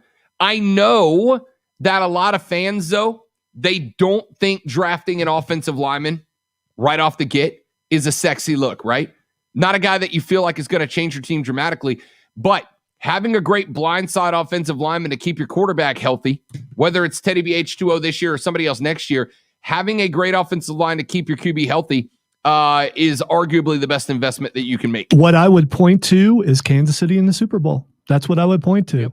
Saw what a season they had. They lost both tackles. Look what happened. Yep. That's exactly right. Could not agree more. Could not agree more. When the offensive line was 100% healthy, the Kansas City Chiefs were one of the best teams in the league. When they did not have not even their whole offensive line, their two starting tackles, all of a sudden Tampa Bay just absolutely decimated Patrick Mahomes in the Super Bowl. Great point. Great point. All right, let's take a break. When we come back here in just a minute, we take a look at the NLEast Season Preview with opening day tomorrow. Can the Braves get it done? We'll address that next on the Rob Brown Show. Rob, Lonzo, breaking news, Lonzo. I am changing it up. We got to go an extra 2 minutes. I have just been informed via Twitter. Our buddy Cold Take Jim has just texted in. In fact, I'm going to put this up on the stream, Lonzo, while we share it. Breaking news here on the air. Ladies and gentlemen, look at that, Lonzo. Louis has been found safe and sound. After being mascot napped, Louis the Lookout has been returned home safe. The lovable Lookout would like to thank the Chattanooga community and his friends Chattanooga PD for their support and assistance. So perfect, Zoe. We spend a solid 10 minutes talking about the mystery that we are going to solve. And Lonzo, just like that, Rob Brown, Lonzo start talking about the mystery. The case is cracked. Louis has been returned. I'd like to go ahead. You're welcome. Chattanooga Lookouts, Zoe and I are very happy to help with this case. Yeah, we are. There's somewhere else that I would like to go, but we'll do that during the break. Quick break. We're back after this. The case is cracked. We solved it, boys. The Rob Brown Show's on your radio. It's ESPN Upstate. ESPN Upstate. All right, so my question is, did they nab a suspect? Does it say anywhere in the story that someone was arrested, or does it just say that he was found? Let's see. We're about to find out. I'll even share it so that we can read the story together. Good job, everybody. I'm super proud of us. We did it. Oh, I hope this is the right page. Yep. 2021 schedule. Nope, that's just why am I getting a press release about the 2021 schedule? What is that? Why would you be getting that? Oh, look at Zoe. Look at Zoe. Hey, I have a question, Lonzo. Yes. Do you know what size hat you wear? No. Okay. That's a problem that I've been having because I would like a hat to fit like yours, but since my head is so big, and listen, I make fun of it all the time, but it's a large noggin, and I know it is.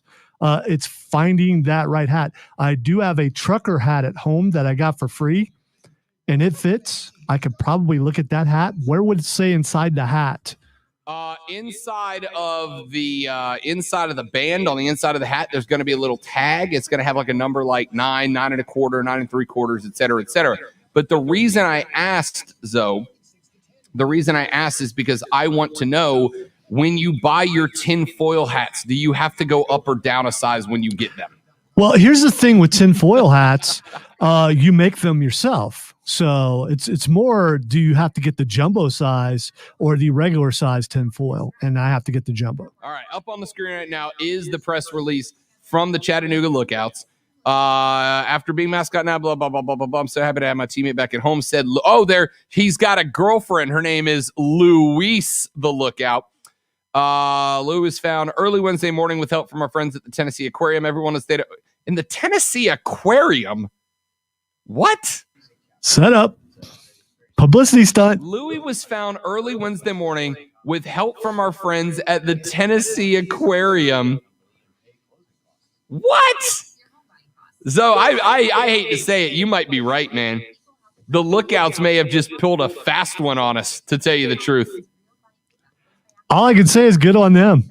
I mean, they got what they wanted. They got the publicity. The fact there may be multiple stories on this. You probably should check out another story and see if a perp was nabbed in the kidnapping of the mascot. But I'm guessing you're not going to find one. All right, let's see. Chattanooga PD has not posted anything new about it yet. Thanks to at Cold Take Jim, by the way, for breaking that for us. But Chattanooga PD has not said anything yet about it. Oh, this is now the mystery has gone, Lonzo, from the disappearance of Louis the Lookout to was Louis the Lookout intended? Was it an inside job, Zoe? Was it an inside job? Your case is gaining traction, man. It was Louise involved. That's another question. Well, she's glad to have him back, or is she? I hate being skeptical about these things, but the fact that it's a minor league baseball team that makes you right away think, there's something nefarious going on, and it got them publicity. Good for them.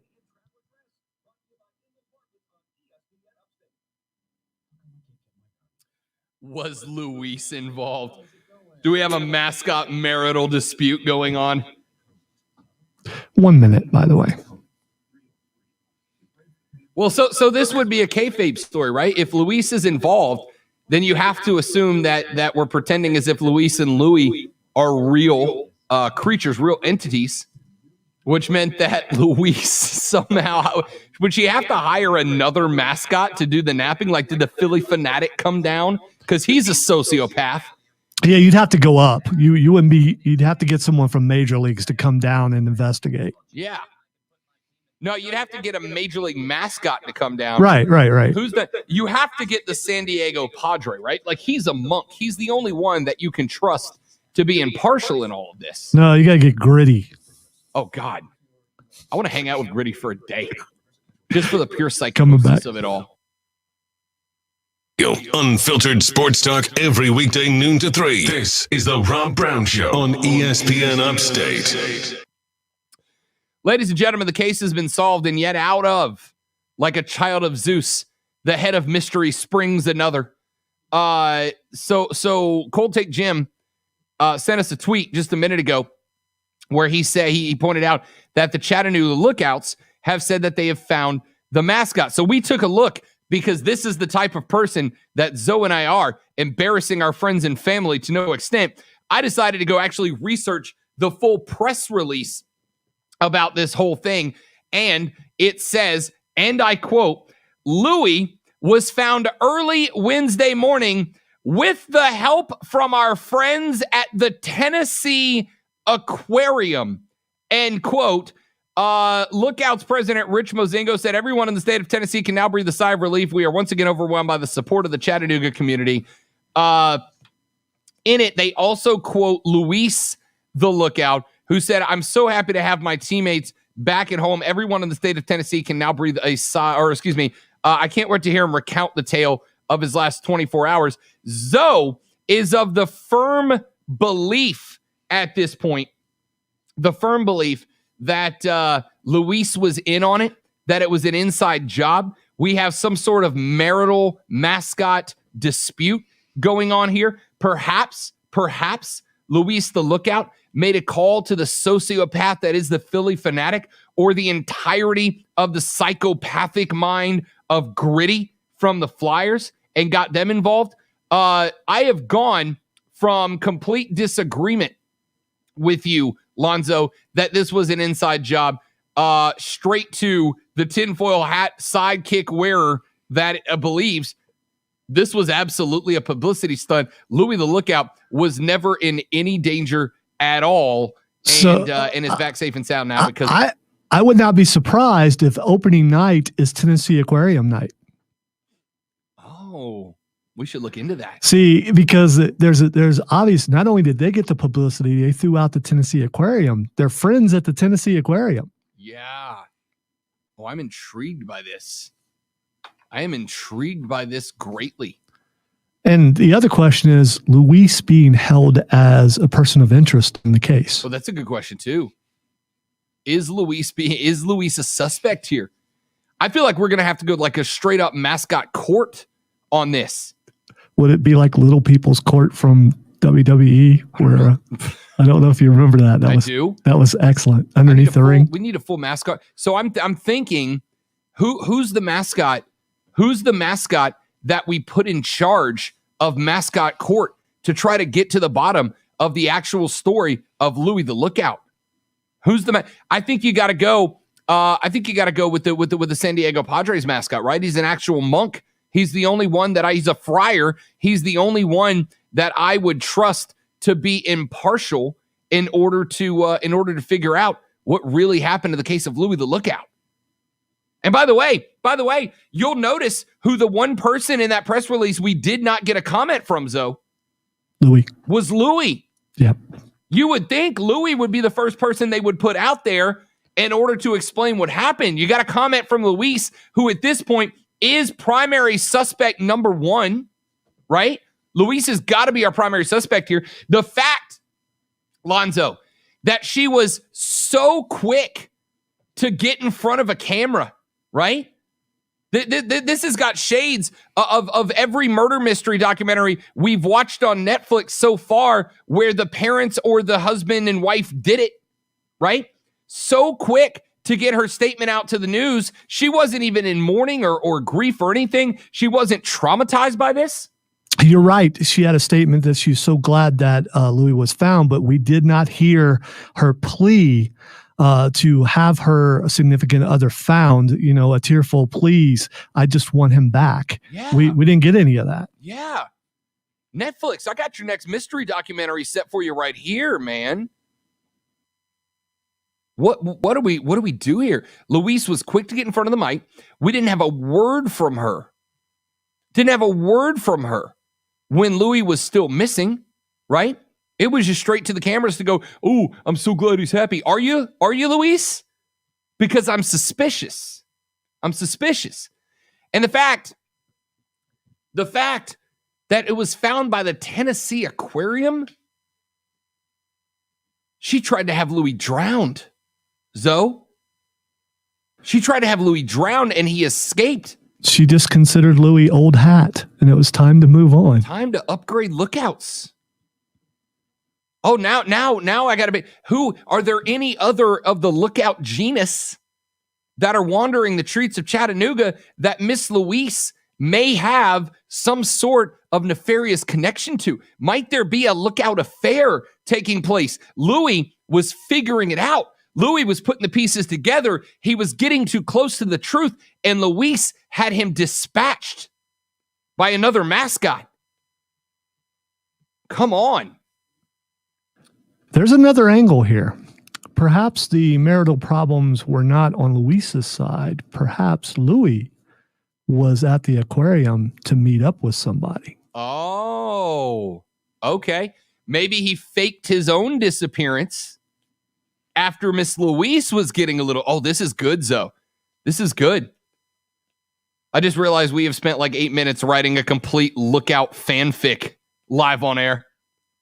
Beautiful.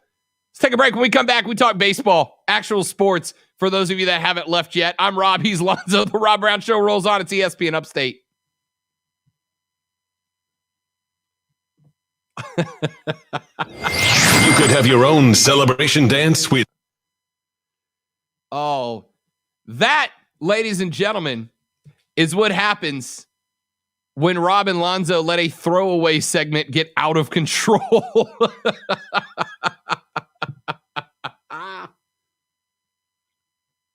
I'm intrigued now. I want to know all the details from the story because I not that I want to be proven right. Just something about the story did not smell true.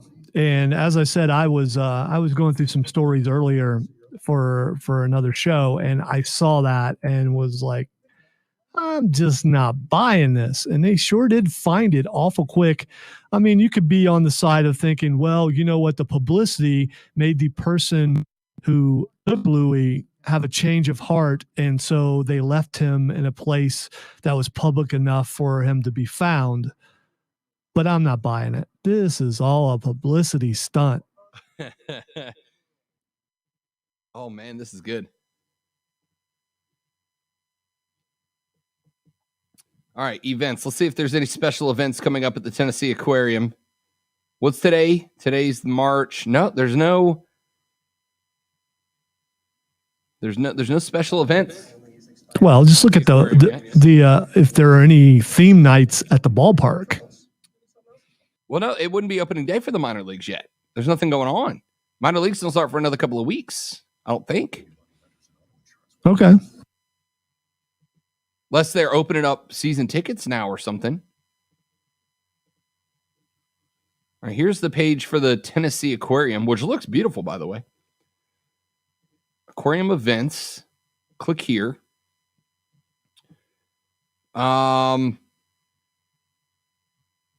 Solar sale stuff, event rental brochure. Have dinner by the aquarium. That's kind of cool. So look through the pictures and see if we see Louis somewhere, like in the background. In a scuba outfit.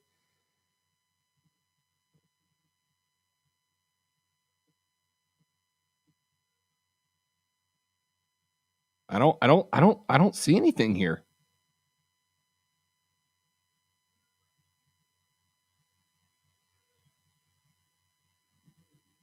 Oh, they have a whole turtle exhibit. I'm here for it. All right, well, this just seems like a bad name. The Chinese big-headed turtle. That's just. I think you'd have to look at it and say that's a big-headed turtle. Yes, that just seems mean, especially compared to the neck. I'm sure he's not offended, but I could be wrong. I don't speak turtle. And then look, and of course we have to make fun of the nerd turtles. We have to make fun of the nerd turtles. It's because the turtle can't. He looks like he's wearing a turtleneck. But well done, Lonzo. I'm not even mad at you for that. That's a well done joke.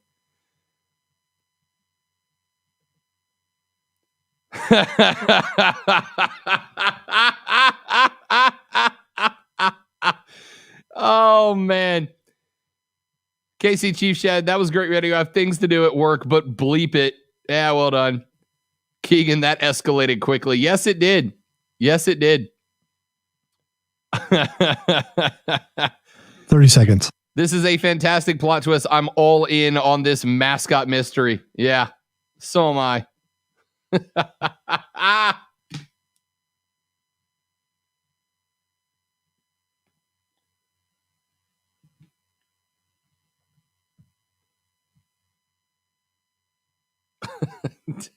Scores, the ups and downs, the ins and outs, real, unfiltered sports talk. It's the Rob Brown Show on ESPN Upstate. All right, I both apologize and do not for the first 25 minutes of this hour. Let's get back to brass tacks, though. Time to start talking a little bit of baseball with opening day slated to begin tomorrow. I'm going to start with the ATL Bravos in the NLEast. They seem to be. So is it fair to say the Braves seem to be on the surface at least seem to be the team of choice for this area? Is that fair? Yeah, I mean, this is definitely Braves country. The first job I got in radio was running Braves games. I mean, they've been here forever, and you got to say that TBS does have a lot to do with it. And yeah, I mean, I can't think of another team around here that's nearly as popular. Sure thing. All right, so let's talk Atlanta Braves baseball. I'm intrigued by this team. All right, last year had one of the most potent offenses in Major League Baseball, and it looks like they will have the same thing this year. They re-signed Marcell Ozuna to stay in the Pablo Sandoval is trying to have a renewal of his career. He has made the opening day roster of the Atlanta Braves. That's kind of interesting. But what I'm really curious to see, is what the rotation is for the Atlanta Braves. Last year's starting lineup had a rotation that kind of felt like it was Max Fried and Anderson, and then basically pray until you got to Game 4 and Max Fried could come back, right? We saw that in the playoffs last year. It was a big chunk of the reason why the Bravos made a choke exit from the playoffs in the NLCS. Atlanta managed the third best record in the National League last year. They had a good deep postseason run in 2020, and they got the band back together. They've got everybody coming back. Atlanta is loaded with young talent. Now, here's what I'm curious to see about the Braves this year. They have young talent, but that talent is sometimes unproven, right? There were some spots where you expected to see the young guys come back, and they did not. This team has done exceptionally well to develop talent, to sign that talent, to act decisively to get that talent paired up with the correct free agents. You found Freddie Freeman, who a couple of years ago, when the Braves were not in the midst of their 3 consecutive title runs, there were some thoughts that the ATL Bravos might lose Freddie Freeman. Instead, he's the reigning NL MVP, and he may not even be their best player, with Ronald Acuna Jr. hopefully set to make a real splash this season. He has got a chance, I think, this year of being the first guy in a hot minute to join the 40-40 club. A guy that ends up going 40 dingers, 40 stolen bases. Real chance to do it. Ozzie Albies, one of those guys who does not get the amount of attention that he deserves. Travis d'Arnaud, till he started having the injury bug bite towards the end of the year, was tremendous last year. He's got real power. He's got a great feel behind the plate for the staff that he's working with. You've got Max Fried, the class of that rotation, a guy that's really got 4 different pitches in the bag. You've got Charlie Morton added into the mix. Hopefully Soroka is going to be able to go a full season this year. So far, he looked great in the preseason. And you've added to the pen as well, reliever Tyler Matzik, who was a first-round pick of the Rockies in 2009, had last pitched in a Major League game back in 2015, made his way to Atlanta after playing 2018 and 19 with the Texas Air Hogs, had some struggles up front, had more strikeouts or more walks than strikeouts in 2015, but went back to the mechanics, refined his and increased his control. In 2020, 43 Ks against only 10 walks, and he's coming back this year. I am going to tell you straight up, I love the Atlanta Braves this year. The question is all about consistency. The question is all about, can that offense of the Atlanta Braves that does have, as we have mentioned, quite a number of unproven stars, can they get better? If those stars are able to be consistent, if those stars are able to carry their weight in the high pressure situations, if those stars can show up in the big spots, the Atlanta Braves should be your NL East contenders. But I am not quite ready to say no to the New York Mets as well. I know, weird sentence to say. And the Mets are kind of in that group that I put the Atlanta Falcons in, right? A team that has every tool, resource, and talent to be one of the best in the game, but still find ways to choke it up in the big spots. They add Francisco Lindor. The Mets will be World Series contenders if their lineup does well. Pete Alonso's numbers were down, but he's still a great player. If he can step those numbers back up, he's going to be just fine. Jeff McNeil sliding back to his natural position at second base, and they've got some young guys. And then you'll look at the starting line, right? Marcus Stroman is going to be in the lineup in the rotation this year. He is a guy that you can start in a playoff game and trust, but he's the fourth man on the rotation. The Mets might have the best starting rotation in the game. Jacob deGrom, Carlos Carrasco, Noah Syndergaard, and you've got a good bullpen there as well. Here's what I'm going to say. The NL East this year has a very good chance of being one of the best divisions, if not the straight up best division in baseball. We've talked the top two teams. We haven't even talked Philadelphia Phillies, and they're going to be a good squad. We haven't even talked DC Nationals, and they are going to be a good squad. There is a lot of talent in this division, and while I'm not quite ready to hand the trophy to the Atlanta Braves, it comes down to, can they mash the ball? If they get to a point where they can mash the baseball, Atlanta's going to have one of the most potent offenses in the game this year. But the question is, can that offense be alive in the postseason, right? We saw last year the offense slowed up a little bit against the Dodgers, and they didn't have the pitching to lean on. Assuming the injury bug does not strike the rotation again this year, they will have a little bit better pitching to lean on, but they are still going to need Albies and Acuna and Freeman and Ozuna in the heart of that lineup to put the ball in play and do so consistently. If they do that, the Atlanta Braves can be the NLEast champion. But like I mentioned, hitting the ball well starts with going up against good pitching and coming through. And the New York Mets have a three-man deep rotation that is good as anybody in the league. You have to take care of business in the division. Get by the Mets, outpace the Phillies, and the Braves have a real shot at being World Series champions this year. I believe that. Braves fans, agree, disagree. 844-GSP, ESPN, 844-477-3776. Text us at 71307, 71307. When we come back here in just a minute, I have got a bunch of texts that have come in over the past few minutes. We are going to address those.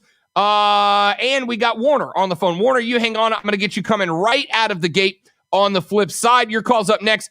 And then text on the text line, 71307. All that coming up on the Rob Brown Show. This is ESPN Upstate. The Rob Brown Show. Listen.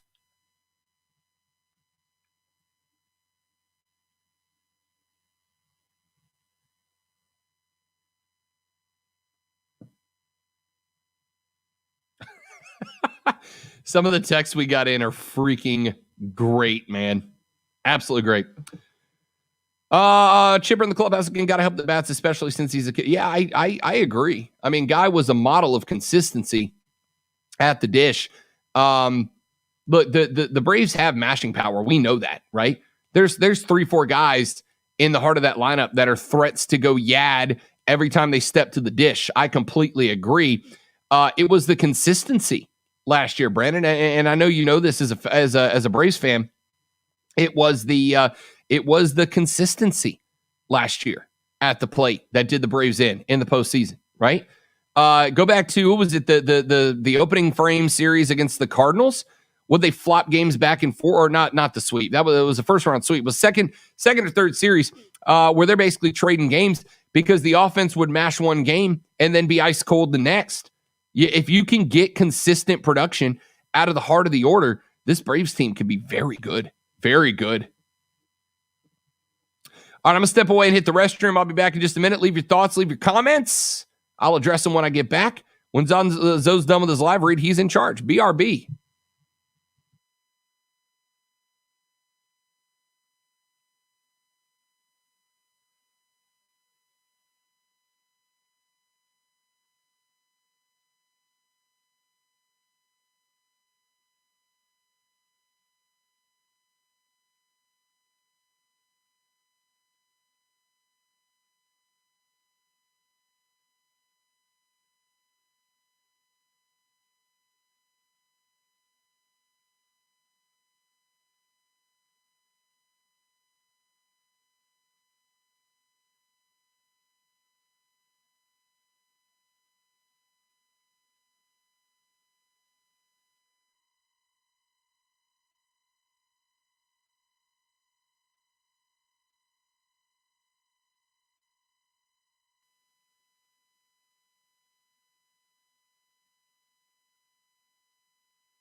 All right, we are back.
And again, appreciate all the comments today, man. Good to have you all as part of the discussion. I think it's more fun when we have the stream hopping.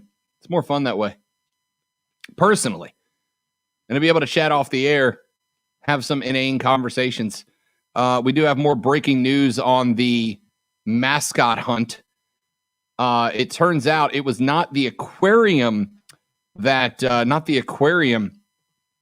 found it. I'm glad Zoe's back because he's going to want to be in on this as well. I know. You saw it already?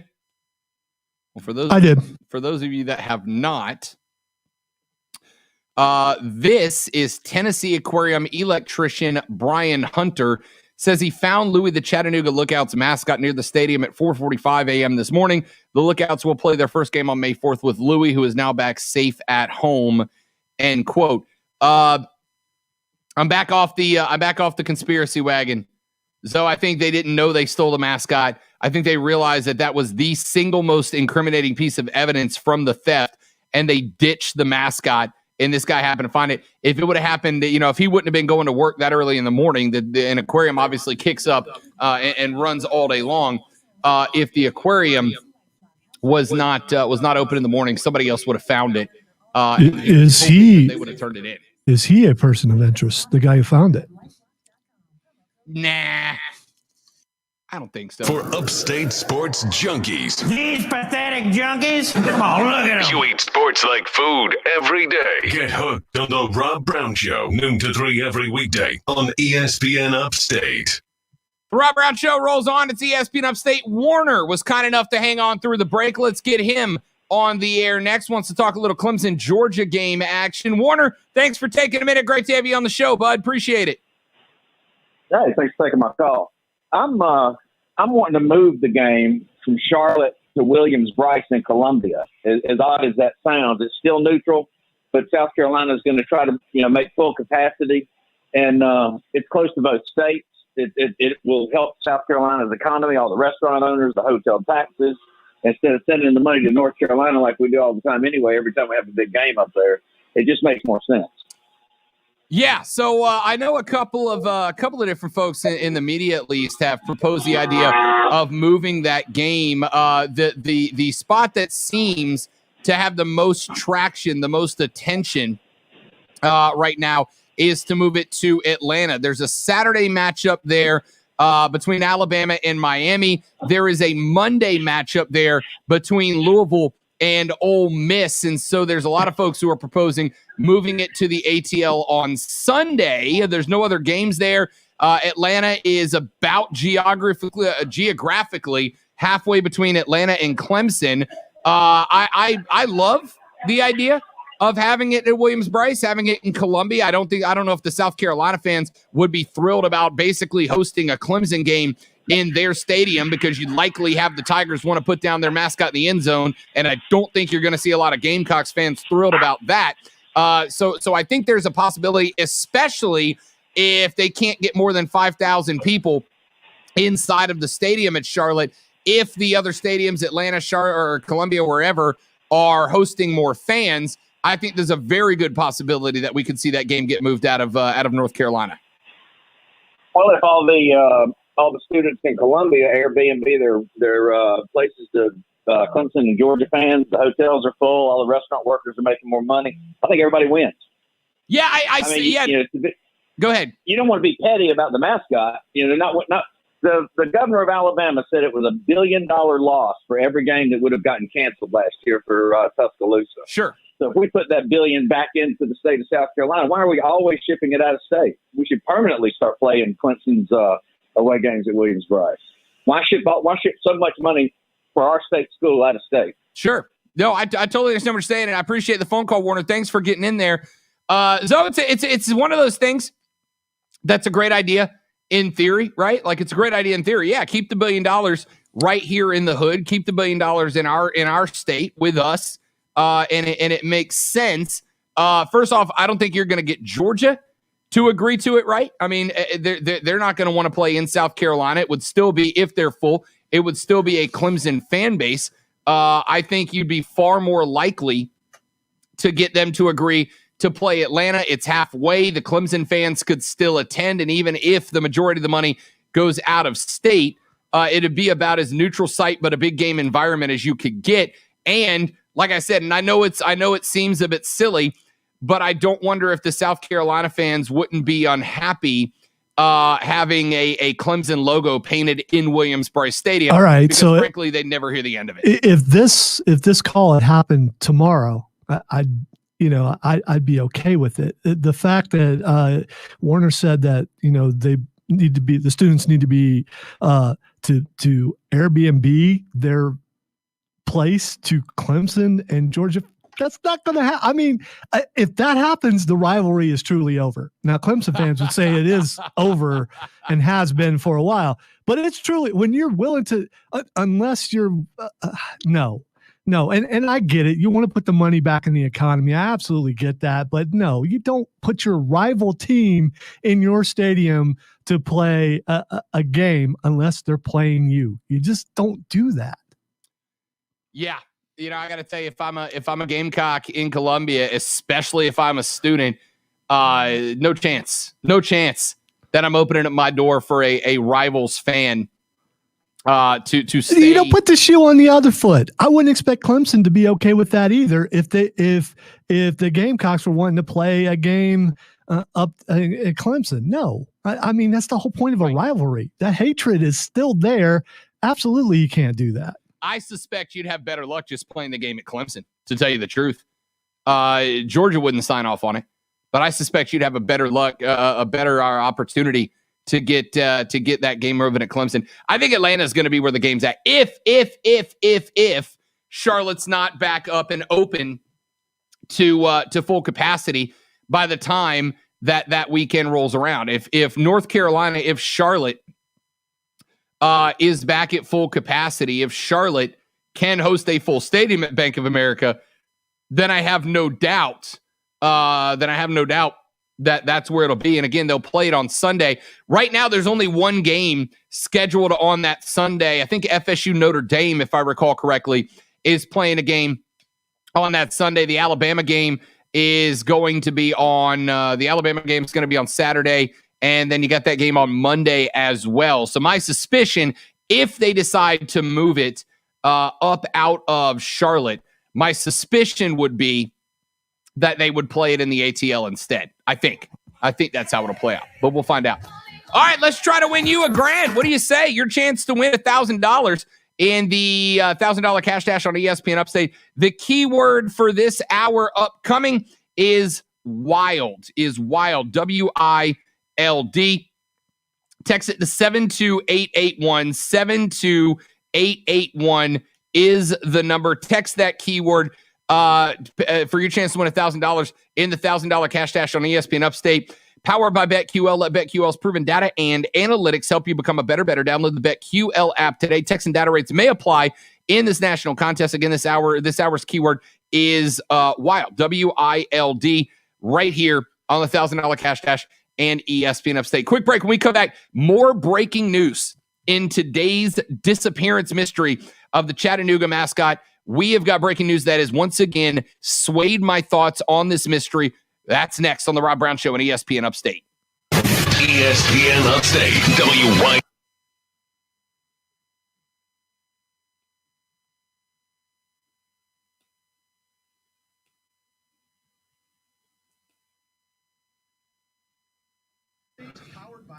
Have a golf cart in the first break, and you can't hear the new ID, but the new ID has the Odyssey thing in it, and it always throws me off every time. I'm like, what is that? I mean, you can even see me on the stream moving. Like, what is that? Also, by the way, and I don't think we're going to get in trouble for this on the stream, but back in the first segment, you called it Audacity. Did I? Yeah. I just immediately changed it back to Odyssey and roll with it, but it was hilarious. Only because off the air, I did that like 4 times yesterday.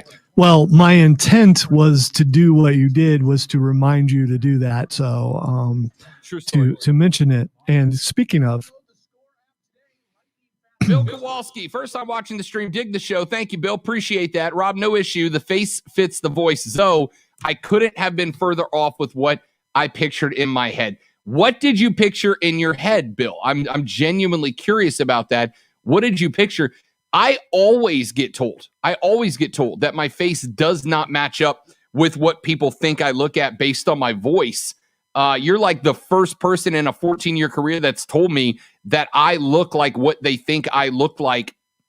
What did you think Lonzo looked like that it was off? I'm curious.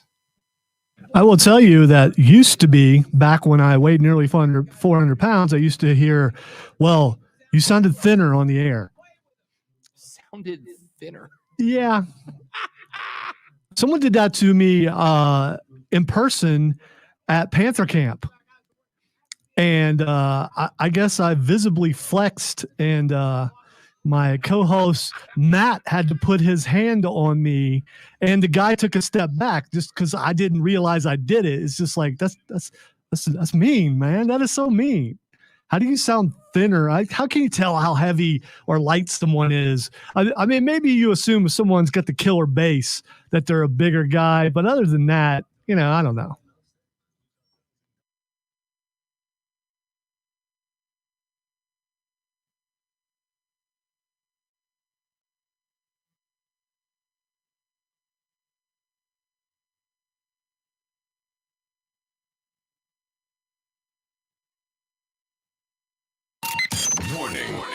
man, check this out. For an official Rob Brown Lockdown. Represents being real. Yeah. Real, unfiltered sports talk. Manufactured locally for the Carolinas. Lockdown! This is the Rob Brown Show. Yeah. Only on ESPN. ESPN Upstate. All right, couple of things to get to. Quick programming note. We were scheduled to be joined by Jay Busby tomorrow on the show, but we are moving that to Friday. We are moving Jay to Friday. Jay wrote the article that we talked a little bit about yesterday regarding the professional and college sports television ratings. They did a study. YouGov and Yahoo Sports did a study that said that about a third plus of viewers said that they watch fewer sports directly because of the social justice protests. Jay's the one who compiled and wrote all that information up about that.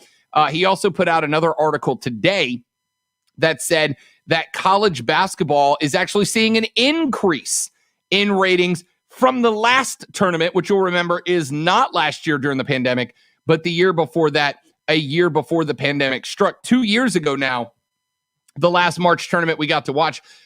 Jay wrote an article that the ratings have skyrocketed in this year versus 2 years ago. So we are going to move Jay Busby to 2 o'clock on Friday afternoon. We will talk to him. Get your questions ready for Jay Busby, national writer from yahoosports.com before we get there. Some other stuff that we need to get to, a handful of texts that have come in on the text line. Remember, we have talked about a lot of different things. I'll kind of re-cue those conversations before I give you the context of the text. One texter comes in as we talked about the case of the missing mascot over in Chattanooga, Tennessee. At ESPN, hold up. Let me get this straight. You mean to tell me mascots are actually costumes with people inside? No, a mascot is the costume itself. It does operate a lot better with a person inside of it, yes, but the mascot is just the costume itself. So wait, so UGA has a person inside of it? Okay, fine. Just make me look like an idiot on my own show, Lonzo. That's fine. That's fine. I'm cool with that. No worries. I'm sure you'll return the favor really quickly.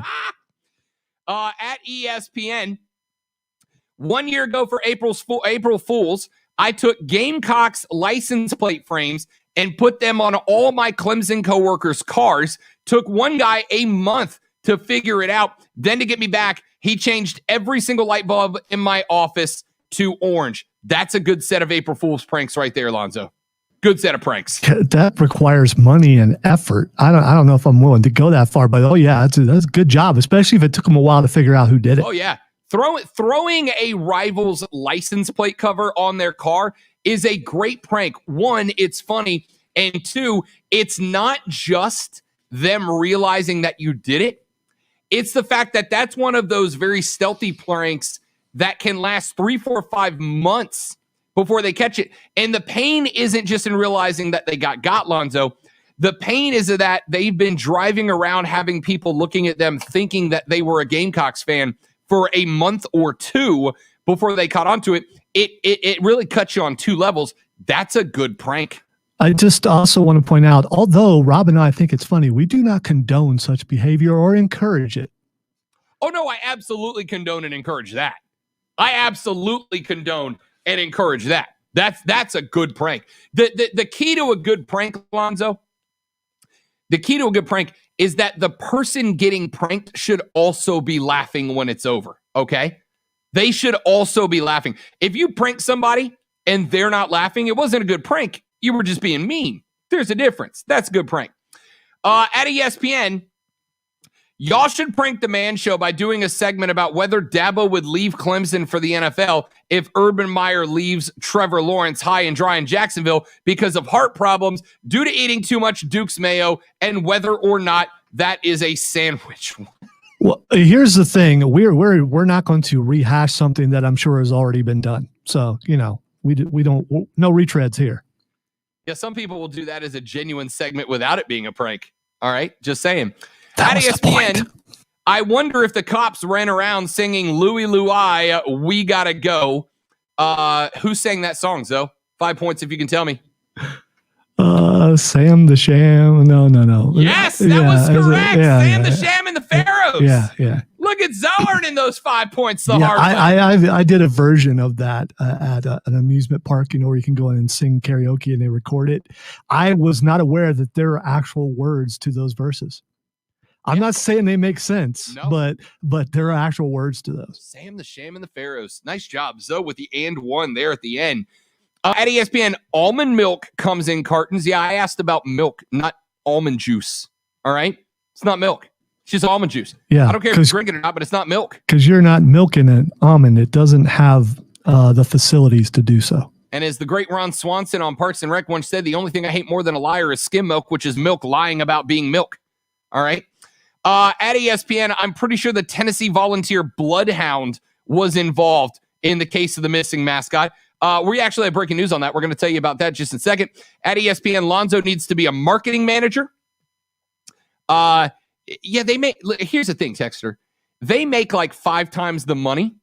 But Zoe, what would they do without the fame and fortune that we are afforded in this job? Yeah, money. You know what I mean? Money. I'm not in radio for money. Yeah, I just want my voice everywhere. What do I care about money? At ESPN, I need a mascot interview on air ASAP. Call them in for questioning. I don't think we have the jurisdiction in Chattanooga to call for a mascot interview. I did meet right after I moved here. I did meet a guy who was or at least claimed to be the mascot for Clemson a few years ago for a football season.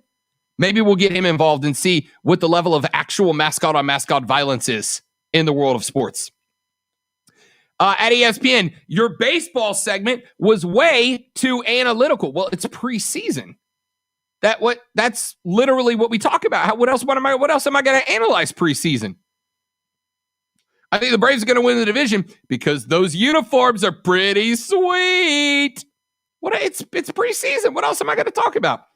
At ESPN, Yupai, the Montreal Expos mascot, has been underground for 15 years waiting to make his move. Oh, I believe that. But you think he came after a minor league baseball mascot from Chattanooga, Tennessee? If Yuppie is going to make his move as revenge for being abandoned by the artist formerly known as the Montreal Expos, he's going to go after the fanatic, right? He's going to go after Mr. Met. He's not coming after Chattanooga's Louie. I got to believe you start small and see what the publicity you get from it is before you move up to the higher level. So maybe this was a test run. Okay. So you think there's some opportunity here for Yuppie, the Montreal Expos mascot? Maybe he was just dipping a finger in the shallow end to see if he could get away with it. There's also some misdirection involved. While everyone's looking over here, then you move over there. Fair enough. At ESPN, Lonzo, you tried to give Rob a way out, but I can see it now. Local hosts fired after endorsing car pranks and causing thousands of dollars in damages. Again, you missed the very important part of what I said a second ago, which is when the prank is over, the person getting pranked should also be laughing. That's the mark of a good prank. No, I'm not endorsing you take a South Carolina license plate and screw it into the door of the Clemson fans' car. I'm saying putting a license plate cover on their car is hilarious, and there's a difference. Once again, we here at ESPN Upstate do not condone screwing license plates into car doors. That's into the door. You just go. It's vandalism, and we're not pro vandalism. Thank you very much. Put a license plate cover on a license plate. Turns out that's where they go. It's fine. There's a reason why I've been here 21 years. That's all I'm saying. And people come and go. At Cold Take Jim on Twitter at The Rob Brown Show. It's a massive relief to find out the king cake baby isn't real. Yeah, you've seen the New Orleans Pelicans king cake baby, right? The creepiest mascot in all of sports. I have not. I'm going to have to look it up now. My goodness. All right. Join us in the stream right now because I'm about to introduce Lonzo to the New Orleans Pelicans king cake baby, the single most terrifying mascot in all of sports. So a king cakes are pastries, cakes that are served around Mardi Gras time down in New Orleans, in Mobile, Alabama, et cetera, et cetera. And in the bottom of those king cakes, in one slice, there is a little, I don't know, half-inch long plastic baby that represents the baby Jesus from All Kings Day. That's where that tradition comes from. And when you eat the king cake, whoever cuts the slice that has the baby in it has to buy the king cake and throw the king cake party next year before Mardi Gras Day. So the Pelicans started this king cake baby mascot. And Zoe, here's a picture of it. It's wholly terrifying. It is absolutely horrendous. No, that looks like something from Fallout. Absolutely. I'm pretty sure. And the nuclear winter, I was, out and about and saw that out there trying to kill me. That is freaky, man. Yeah. Let's do this and put this out amongst the children. It won't frighten them at all. Yeah. Yeah. There's the king cake baby. And why the teeth? No. Well, you got to have cake to chew king cake. You got to chew king cock. No. Oh, and by the way, there you go. There's a picture of the design of it before it's actually mascotted. That is wholly horrifying. I'm closing that page before I have nightmares. Okay. One more thing to pay attention to. And this is the last we'll talk about the mascot caper today, because I, after the show, have got to put pen to paper and go try to figure out if we can figure exactly what happened. We're going to see if Lonzo has any more conspiracy theories that he wants to throw out. On the stream right now, I am showing you the picture of a young man by the name of Brian Hunter. So when the news came that the Tennessee Aquarium had helped participate in the locating of Louis the Lookout, Zoe automatically went, this is a conspiracy. This is absolutely a setup for marketing purposes. Well, it turns out it was not the Tennessee Aquarium itself that found the Louis the Lookout mascot. It was an electrician who works in the aquarium named Brian Hunter. He was headed to work this morning and found the Louis the Lookout mascot near the stadium at 4:45 a.m. this morning. Brian Hunter, the electrician from the Tennessee Aquarium, is the guy that found it. Apparently, Lonzo, the aquarium is located kind of right near the stadium. So my new theory now is that the bad guys got in, they found the Louis the Lookout mascot along with some other gear. They took it, did not realize that they had stolen the mascot, and they just ditched it outside the stadium because it was the single most incriminating piece of evidence from their horrendous crime of stealing from the baseball program. They ditched the mascot outside of the stadium. This guy was going to work at 4:45 this morning. The mascot was just laying there because the thieves had ditched him. He called it in. I'm going to go ahead, Lonzo, and say that with the exception of finding the bad guys, the case is closed. All right. I disagree, because as we examine the photo, there's a couple things that are not they bother me. Okay. So here's, first of all, this individual is not wearing a mask. Second of all, he is holding the microphone for the news station, which makes me think this guy works for the news organization and is not the guy in question. They were doing a TV interview.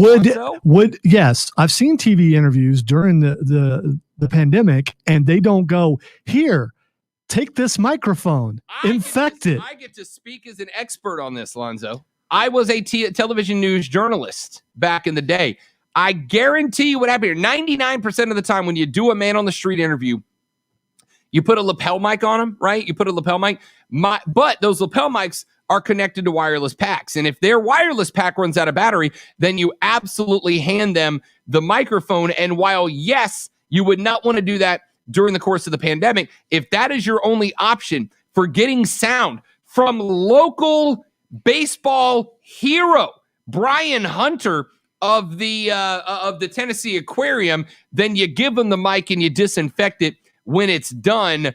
I'm walking Occam's razor on this one, Zoe. Well, I will also say I can't see the logo. Is that an aquarium logo? It might possibly be. You have to zoom in a little bit to find out. It says Tennessee Aquarium staff. Okay. So it's not just a logo. It's an actual staff shirt. So you're saying you can't buy those in the gift shop, because I'm not buying that. Yeah. And also, here's the other thing. I can't see his eyes. When you are doing an interview with sunglasses on, you're obviously dishonest and hiding something. That's all I'm saying. So this was a setup. They're covering it up, and they got all the publicity they wanted. Even down here in the upstate of South Carolina, they've received publicity that they didn't deserve. Good on them for getting one over on all of us. By the way, if you want to hear the entire story, make sure you go to Odyssey, get the Odyssey app, and you can listen to the entire hour, any hour of the Rob Brown Show or that show for men. That is true. Radio.com is now Odyssey, AUDACY. Download the Odyssey app and listen to ESPN Upstate around the clock. It has all of your favorite music, news, sports, and podcasts. And while we are in the midst of this murder mystery, let me also tell you. Wait a minute, he didn't die. I'm sorry, but he didn't die. It was an abduction. I think you're escalating the crime. It's a segue that went wrong, is what it is. All right, it's a segue that went wrong. This highest of high crimes, fortunately, did not result in any sort of death. But this highest of high crimes, while we are talking about it, let me tell you about Pineapple Street Studios' newest 8-part series podcast called My Fugitive. Host Nina Golden Seavey is a St. Louis native whose father was the civil rights attorney who represented Howard Mechanic, a St. Louis college student who vanished after a riot left an Air Force building burned to the ground. She takes us through a dark family secret that unveils a Cold War spy ring, Dr. Martin Luther King's assassination conspiracies, and the government's attempt to cover it all up. The podcast reveals new information from 150,000 documents declassified in the lawsuit, Seavey versus Department of Justice. If you like true crime stories like Embedded, Throughline, Revisionist History, or Slow Burn, you will love My Fugitives. New episodes are available every week wherever you get your podcast, but why wait? Binge every episode now exclusively on the new Odyssey app. Odyssey is your audio home for all the podcast, music, news, and sports that matter to you. That's Odyssey, AUDACY. Pick up the app and check out My Fugitive on the Odyssey app. Let's take a break. When we come back here in just a minute, a couple more texts that have come in asking about where the Carolina Panthers might be after the most recent round of trade talk and speculation. We're going to hit that next on the Rob Brown Show. This is ESPN Upstate. Golf card. The Rob Brown Show. Listen on your computer and tablet at ESPNUpstate.com.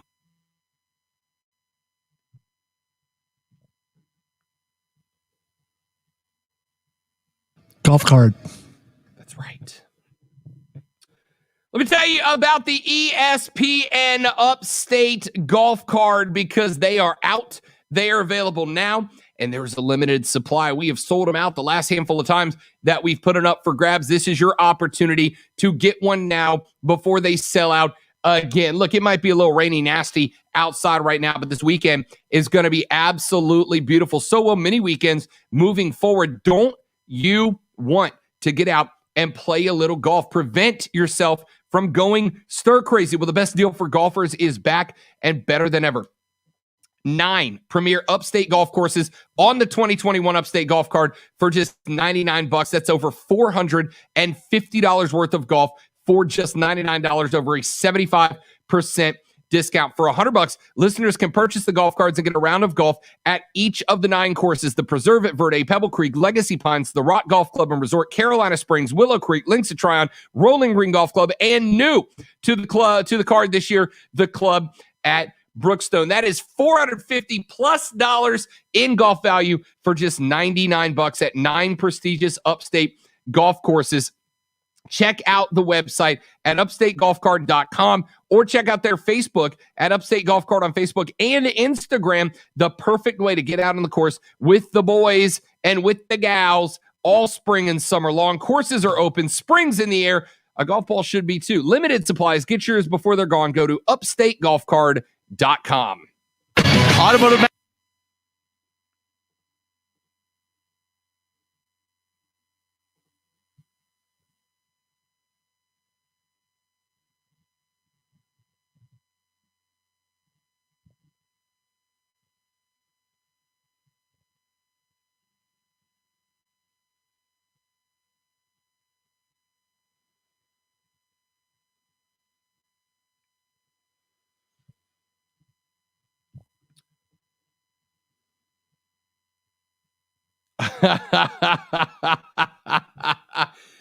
Thank you, unofficial programming director Keegan. What a terrible segue. Boo. Now it sounds like you talked about the story for the transition. You guys are in on it with him. We are absolutely not. All right. Again, I am down for a good April Fool's Day prank, but a potential murder mystery. Keegan, you know me. I'm not smart enough to pull off something like that. Okay. You've met me in person. I'm an idiot. I am way not smart enough to pull off that great of a prank. I'm just not that good enough. Matt says, do y'all enjoy the silence sometimes? LOL. I don't know. Not really, I don't think. Especially when we're on the streams, though, because I kind of feel like we have some level of responsibility to for those of you that take time out of your day to check the stream, whether you're watching it on Facebook or on the YouTube app, on your smart TV, whatever. I feel like I have some obligation of keeping y'all entertained when we are off the air as well. And so I feel like if there's too much silence, I'm not doing my job. But I will also tell you, try to sit on your couch and talk to yourself for 3 hours a day and not feel like a clinically insane person. Good luck. I'm glad you clarified there at the end, because there are a lot of people sitting on the couch talking to themselves and to people that are not really there or that they see who used to be there. I do enjoy the silence, the sound of silence. Let's see, there's a Depeche Mode song. Thought you were going to go Simon and Garfunkel. Oh yeah, well that too. And that's why I said Sound of Silence. But there was also a Depeche Mode song when at the end it says "Enjoy the Silence," and I can't remember the name of the song for some reason. Oh,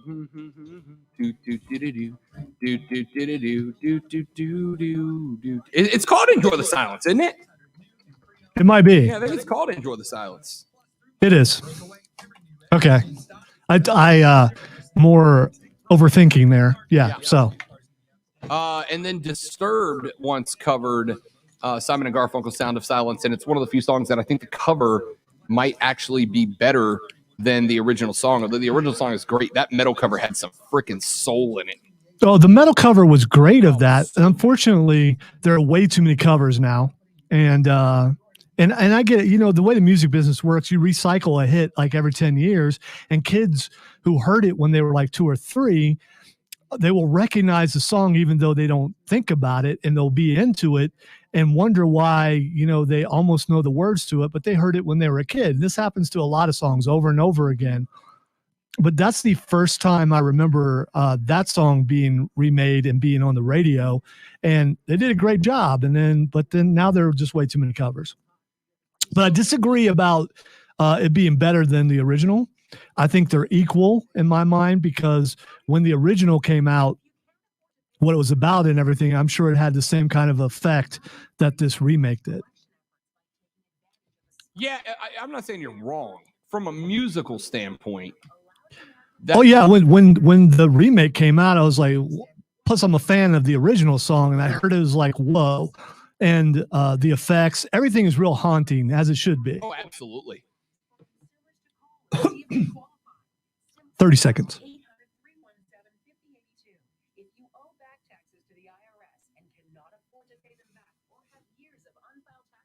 I wasn't trying to be offensive to the host who's in a cover band. I just want to point that out. That I was guy not. Sucks. Yeah. I was not trying to do that.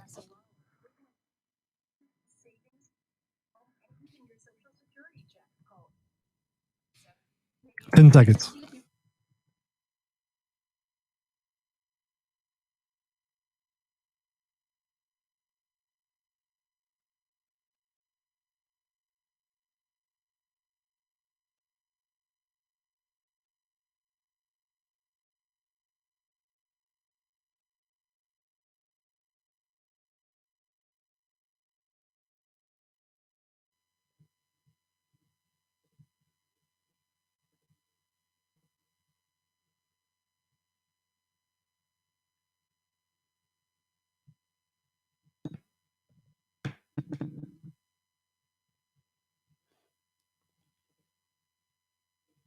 We're back, by the way. I guess you didn't hear it. I didn't hear it. Hey, the Rob Brown Show's back on your radio. It's ESPN Upstate. Rob, Lonzo U, 844-GSP, ESPN, 844-477-3776. Text us at 71307. Start your text with ESPN. We'll read them on the air. I appreciate all of the tremendous feedback that we have been getting today from y'all on the text line and on the stream as well at facebook.com/ESPN Upstate, twitter.com/The Rob Brown Show, youtube.com/The Rob Brown Show.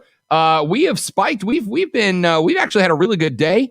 Had about 24, 25 people in the stream earlier today. And we want you to join as well. We have a lot of fun in there. We talk off the air about all kinds of stuff that we wouldn't and can't talk about on the air. I occasionally let you guys help me decide what topic we're going to talk about next, etc. I had a lot of questions that have come up so far on both the text and the stream today that ask what direction the Carolina Panthers will go in. And I'll tell you two things. First and foremost, that Rashad Beard of the Panthers Nation podcast is going to join us tomorrow on the show at 1 o'clock. We'll talk to Rashad about what he thinks is going to happen after last Friday's crazy day in draft trade, as well as what might happen moving forward because of the news that we got earlier today. And if you missed it, that news is that it appears that the Atlanta Falcons are strongly considering trading back out of their number 4 spot to pick up some picks. And one of the teams that appears to be engaged and potentially moving up in order to land a quarterback with that number 4 spot is Bill Belichick and his New England Patriots. Now, whether or not the hoodie will ultimately pull the trigger on that is TBD at this point. But the rumor floating around right this very second is that hoodie is intrigued with Trey Lance, the quarterback out of South Dakota State University, and they may go up to 4 in order to get him. Now, where does that leave us if that move does indeed come through? To me, it's not the worst thing in the world for the Carolina Panthers because it does a couple of things. If that is true, you got Trevor Lawrence going number 1 to the Jacksonville Jaguars. You got number 2, Justin Fields, going to the Jets. At number 3, you'd have Zach Wilson going to the San Francisco 49ers. At number 4, Trey Lance comes off and ends up going to the New England Patriots. So that sets us at 5. Right there, sitting at 5, your Cincinnati Bengals. Now, they're not looking for a quarterback right now. They're not looking for a quarterback. What does that mean? If they're not looking for a quarterback, it means that there's 2 options. Either A, the Bengals trade back because some other team is desperate for a quarterback and will jump up there to get Mac Jones, and all 5 quarterbacks go off the board 1, 2, 3, 4, 5. If this trade does go through, you're almost certainly going to have quarterbacks off the board 1, 2, 3, 4, means that there will be a lot of teams that are looking for that 5 spot. The Denver Broncos could end up jumping up there. The one team that I would not put the jump there would be the Carolina Panthers. Again, they don't seem to have a lot of interest in Mac Jones. At least the reports are coming out of Charlotte right now that they are not believers that Mac Jones is worth the number 8 pick. If he was still available, they might trade back and pick him up later in the first round and add a little bit to it. But doesn't look like Mac Jones would be the pick there. The good news for the Panthers, while it prevents you from finding QB future in this draft, is that at number 8, you would then have 2 options at that point. Option number 1, as I said last week, and if the Patriots do trade up, my opinion may or may not change on this. I'll have to wait and see how it plays out. But option number 1 would be to trade back. You would be at number 8, and the trade value for that number 8 pick would skyrocket. Why? Because if 4, maybe 5 QBs come off the board to start the draft, that means there will be skill and position players available that if there was not a QB run, would have been the 2nd, 3rd, 4th overall pick in the draft that will be available at 5, 6, 7, 8. The second thing it does is it opens up the Panthers to draft whatever spot they want to be in, right? We've talked about want versus need. Do you draft the guy that you want the most because he's the most talented, or do you draft the guy you need the most because you've got a specific position that you need to bolster and there's a really good player left over that fills that spot? Though this doesn't happen for very many teams that are outside the second or third pick overall every year, but if there is a QB run that goes 1, 2, 3, 4, or potentially 1, 2, 3, 4, 5, all of a sudden, the Carolina Panthers basically jump up to having what would be equivalent of the third overall pick, right? If the quarterbacks go 1 through 5, is there's a chance, it's a small chance, but a chance they do. No worse if the Patriots jump to 4 than 1, 2, 3, 4.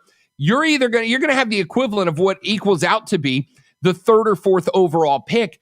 It sets Carolina, Alonzo, up to do something most teams wish they had the right to do, the ability to do, which is draft, want, need. You can get them both. You can get the best available guy that also fills a position of need if you're Carolina. If I'm the Panthers, as much as I need a QB here, I am hoping that the Patriots with the Falcons jump up to 4. While it's going to give the Falcons some additional first rounders down the line, it takes a divisional rival out from in front of you. It guarantees another QB goes, and it sets you up to have what equates to the third or fourth overall pick. If I'm Carolina, man, I'm hoping Hoodie pulls the trigger on this trade.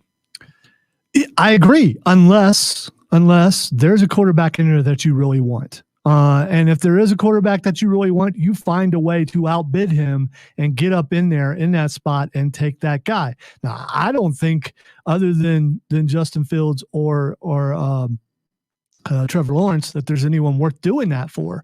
But if they do, then you got to jump ahead of him to get that guy. But you're right, technically having the third pick overall. But the problem with that is if you go best available, and best available is a position that you have an abundance of then you got to trade out that pick and trade down.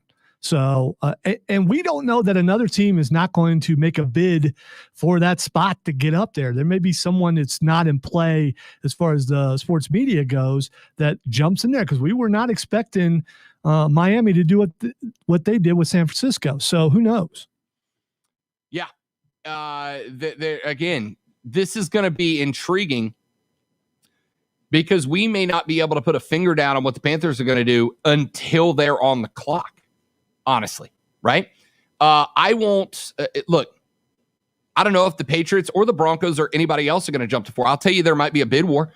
If we know Lawrence, Fields, Wilson are coming off the board 1, 2, 3, and we know that Lance and Mac Jones are even if they're overvalued, they're still valued as first round guys. And if there are teams desperate for a quarterback in that position, then all of a sudden the 4-5 slots become incredibly attractive to the point that somebody might package a ridiculous deal together to try to get the Falcons or the Bengals out of that spot, move up, get there, and take one of the remaining 2 QBs. And if it's Hoodie, then Mac Jones becomes all the more valuable at that spot because he would be the only one left. And those trades may very well not come through because the Falcons are going to sit there negotiating teams against each other, right? They may very well be on the phone with both New England and Denver up until the last minute on the clock for them to make a decision. They might very well be on the phone on draft day with the Atlanta Falcons logo up on the board with both both Atlanta and Denver on the phone going, all right, what y'all putting on the table? Who's putting the most on the table? And trading out of that slot with 10 seconds left to go. And if they do, then all of a sudden the 8th pick looks dramatically different for Carolina than it does if they don't. And if they stay there, there's no surefire way to know that the Falcons won't stay there. Hey, if Bill Belichick calls you, I don't agree with this. Hoodie has missed on like the last few quarterbacks that were the future. Jarrett Stidham, Matt Castle, Ryan Mallett, Jimmy Garoppolo. Those were all guys that Bill Belichick was just convinced were going to be Tom Brady 2.0. He's missed on all of them. But there's still this narrative that Hoodie knows what he's doing. And if Hoodie knows what he's doing and he calls Atlanta and says, we want that pick because we want Trey Lance, there's no telling that Atlanta doesn't go, all right, well, if Hoodie wants him, he's good enough for us, and they take Trey Lance. Point is, we can sit here and prognosticate all day. But until we know what Atlanta and Cincinnati are going to do at 4 and 5, and until we know that nobody's going to trade up, prognostication's tough, son. Quick break. Back after this. Rob Alonzo, the Rob Brown Show rolls on. This is ESPN Upstate. You're just minutes away from a shot at one.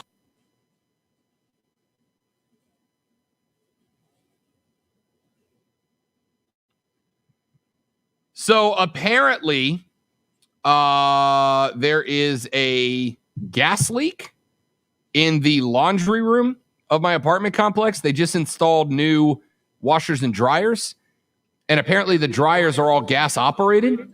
And apparently there's a gas leak, I don't know, about 15 feet away from the door of my apartment here. Oh boy. Sweet. Pretty sweet. Are you feeling the effects of said gas at the moment? No, I just sound like a lunatic all the time. You should be used to that by now. Well, I don't know. I'm looking at the eyes. If you just suddenly nod off, I'll call the ambulance or something. We also have a major correction to make, but we probably should do it on the air. And that is? About a song. Louie was not Sam the Sham and the Pharaohs. It was actually the Kingsmen. And when I said it, remember when I said it, I thought I was wrong. You're right. And a caller called in to let us know that. Couldn't find an opportune time to interrupt.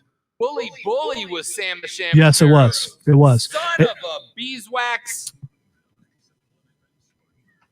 Unbelievable. I am embarrassed thoroughly. But I wasn't embarrassed alone, so that's the good news. Just want to point out again that I thought I was wrong. And then you build me up and made me feel like that I was right, even though it didn't seem right. So I think you should share all the blame. Or no sharing. I think you should deal with all the blame. But I'm the one. Don't say Buttercup. No. Buttercup just to let me down. Mess me around. And then worst of all, you never call baby when you say you will, but I love you still. I need you. I need you. And no, I have no clue who sings that, so I'm not even going to act like I know who it is. Foundations. Okay. And did they have any, were they a one-hit wonder? Because I don't recall anything. The Foundations hit songs. Let's see. Build Me Up Buttercup. In the bad old days. Back on My Feet Again. Nope, looks like they were a one-hit wonder. Let's see. Did you have a song called, no, that's not them. Baby, Now That I've Found You. Do you have a song called Solomon Grundy? I wonder.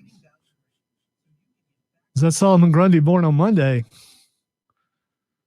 Could be. Died on Tuesday. I don't remember the rest. Buried on Wednesday, something. I don't know. Let's see. That was an old nursery rhyme, wasn't it? I just thought DC made it up, but you know, what do I know? No. They made it up based on an old nursery rhyme. Solomon Grundy, born on a Monday, christened on a Tuesday, married on a Wednesday, took ill on Thursday, grew worse on Friday, died on Saturday, buried on Sunday. That was the end of old Solomon Grundy. What's the origin of that, though? Does it say? Let's see. English nursery rhyme. It has a Roud folk song index. I don't know what that means. The rhyme has varied very little since it was first collected by James Orchard Hollowell II and published in 1842 with the lyrics, and there is literally nothing else on the Wikipedia page but that. Okay.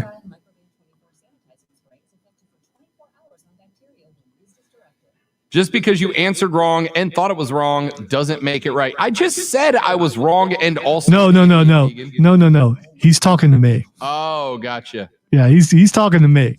He's saying that you ought to share blame for agreeing with me. Yeah, because I tried to just push it all off on you. Because even when you said I was right, I still had some doubt there, and I should have pursued it on my own just to satisfy and make sure that we both were right, and I didn't. So in the end, all the blame should go on me because that's a producer's lot in life. It's all their fault. And as executive producer, that means every producer's mistakes are all my mistakes. 30 seconds, by the way.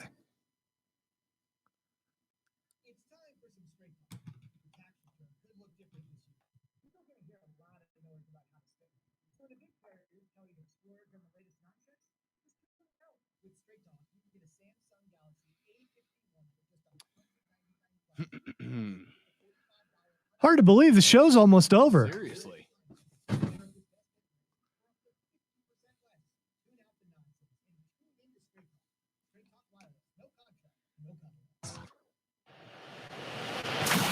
He's not messing around. Real, unfiltered sports talk on The Rob Brown Show, ESPN Upstate. The Rob Brown Show rolls on. We have a correction and apology to issue. An apology and a correction. The song in question, which we referenced earlier. What song was that? I just completely blanked on that. So Louie was not by Sam the Sham and the Pharaohs. Louie was a song by a group called the Kingsmen. I said that it was Sam the Sham and the Pharaohs. I was incorrect. That was actually Wooly Bully. Wooly Bully. And Zoe went along with me and was also audibly wrong. No. I'm the one who said, you asked me who sang it. I said Sam the Sham.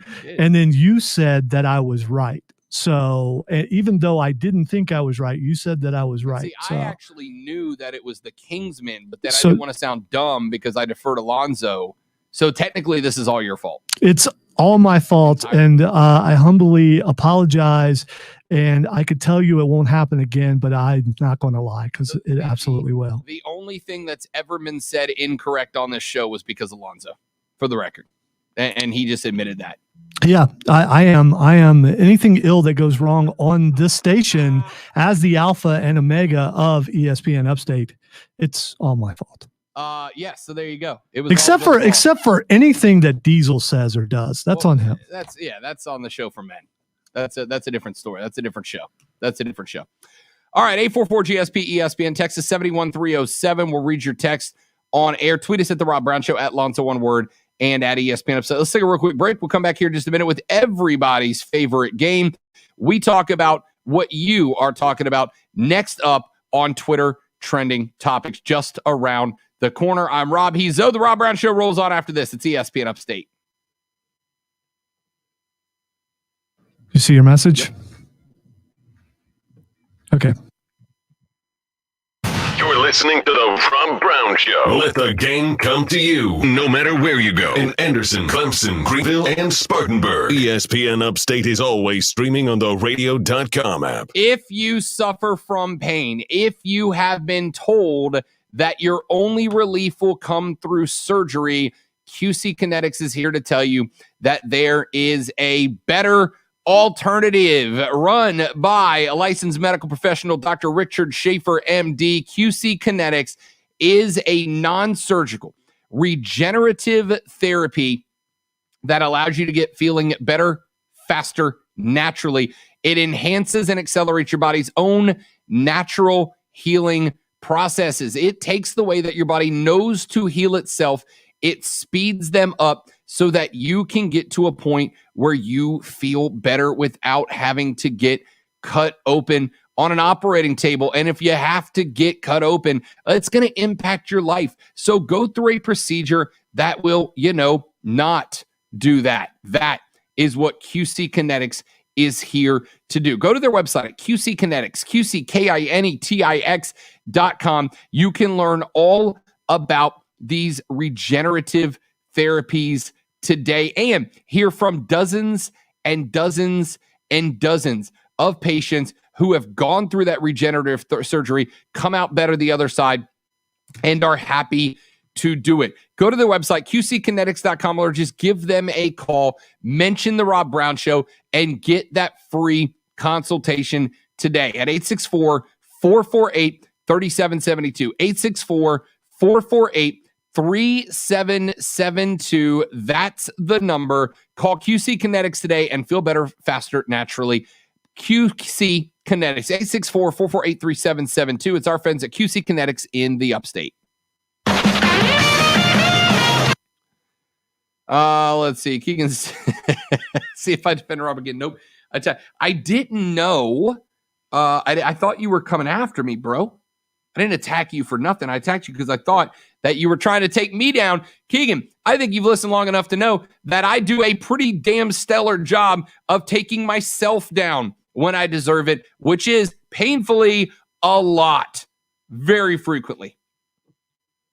Brian, I saw that quote from the commissioner earlier where he says that the NFL is gunning for. Listen, everybody is gunning for 100% capacity for NFL stadiums, for MLB stadiums, for NBA arenas next season. Everybody's hoping for that. Fingers crossed. But ultimately, it's not entirely up to Roger Goodell, right? It's going to be up to the vaccine rate, the herd immunity levels, et cetera, et cetera. I mean, if we get there, that's awesome. It's what we all want. It's what we're all hoping for. It's what we're all pulling for. But the NFL is not going to get the thumbs up without. Now, what'll be interesting is what happens if some states, and we talked about this at the beginning of the last NFL season, and never came out to fruition. But what is going to happen if some states ease up and say that they can have full stadiums and others don't, right? What if North Carolina says no full stadiums, so Charlotte cannot, but Florida says yes, and Tampa Bay can have full stadiums? Does the NFL allow the stadiums that are allowed to and I bet you they would, because they would think that gives them a little power to kind of influence the rest of the states to open up. But if North Carolina says no full stadiums, so Charlotte can only have 5, 6, 7,000, and Florida says full stadiums are a go, so Tampa can pack 80,000 deep, I bet you the NFL just looks at those states and says, hey, we're not going to take away from the Tampa fan base because it's not fair to Charlotte. If you guys want full stadiums, go ahead and open up, and we'll let it happen. I wonder if the NFL would start throwing their weight around politically like that. An intriguing conversation. In the end, it's on each individual state, and they're not going to say, well, you can't get it here, so we're not going to allow it there. No, because one full stadium, that's more money for the NFL. So, I mean, it's for the individual team, but it's for the NFL also. So why would you regulate that? And it's a shame if you're in a state where you're not going to get full capacity and there is full capacity elsewhere, but that's just something you got to deal with. Yeah, I agree, Zoe. And but again, this is where this is going to get interesting, because there are going to be people, and I'll tell you, to some degree, I'm probably one of them, that are going to accuse the NFL of throwing their weight around politically, right? If they start telling states, and they wouldn't be wrong for doing it. I'm not saying that they're wrong for doing it, but my thought would be, and you may want to answer this, or you may not, but my thought would be, if you're anti-football being involved in politics, and the NFL does issue a statement that says, if these teams want full stadiums, then those states should open up, would you be upset with the NFL throwing their politics into an arena if you agree with them versus when you don't? No, I'm not into politics no matter which way it is. But as far as what you said, if they say that's not really political. That's just, hey, we'd love for you to be at capacity. That's not saying we're going to pull our team out or we're going to make sure no one plays in your state. That's using politics. Saying that you prefer for them to be open, that's not really politics. That's just an opinion that we all share. Fair enough.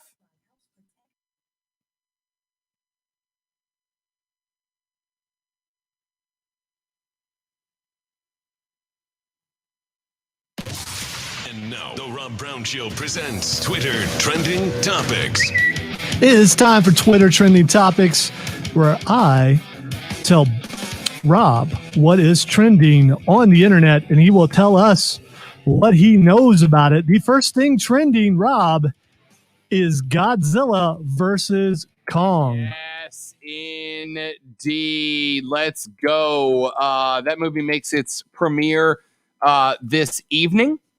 The Rob Brown Show, that would be me, will be watching it tomorrow. I'll be watching it tomorrow. Pretty excited about it, to tell you the truth. So I am a huge fan of the old campy summer blockbuster monster movies, and this appears to be it's got I would argue, the two greatest monsters of all time, and King Kong and Godzilla. We have both given our theories about what is ultimately going to happen in this movie. I think there will be a third monster introduced but and this is why I am still intrigued and not willing to declare that that's what I believe will happen, Lonzo. the producers of this movie did say specifically, nary but a few months ago, that one of the two will fall in this movie. Now, I don't know if that means that they are going to kill off that monster. I can't imagine that they will, because they are both absolute bank busters for the studio in question, Universal here. But they did say one of the two will fall. I am intrigued. Do they mean fall like Kong did in Skull Island when Samuel L. Jackson took him down, but he got back up? Do they mean fall like Godzilla did at the end of the first Godzilla movie, where after the fight with the two big alien moth things, he went down and was out for a week before he got back up? I don't know what they mean. And Zoe, that's exactly how you market a great monster movie, because I am going in with theories, but exactly zero confidence in any of them. Well, a couple of things. The question is Godzilla female or male? If Godzilla is female, well, then Godzilla can fall and be replaced by Godzilla's child. And I think in some cases Godzilla's been male, in some cases Godzilla's been female, like in the case of course, I guess you don't have to be male as a giant, female as a giant monster to have eggs. I mean, it's make-believe, so you can do whatever you want. But I'm predicting Godzilla is the one to fall. I will be watching it this evening. We're planning pizza around it. We're going to watch it. Yes. And my wife is looking forward to it too. So I cannot wait to watch it. And I also want to point out that this would be a good movie to see in theaters if the theaters were open. And I just happened to look, and our local Regal theaters, according to some news stories, will be reopening May 11th, if I looked at it right. So not in time for this, but in time for some other movies coming up pretty soon. So hopefully. Should I save it for IMAX though? I don't know if it was shot in IMAX. See, watching a movie in IMAX that wasn't shot in IMAX is still good, but it's not the same as an IMAX movie. And IMAX 3D is phenomenal. So I don't know. You would think it would have been shot in that, though, because of the scale of the monsters and everything. So I'm not positive. All right, the next thing trending, sad day, Mario is trending. Did Mario die? All right, so this has been a date that's been worrying gamers for a while. Supposedly, after today, certain Mario games will never be available again. So it has been labeled March 31st, the day that Mario dies. And it's trending everywhere. People don't know what's going to happen. Will the plumber, finally die? And is Luigi the suspect? You know what this is, Lonzo? Marketing.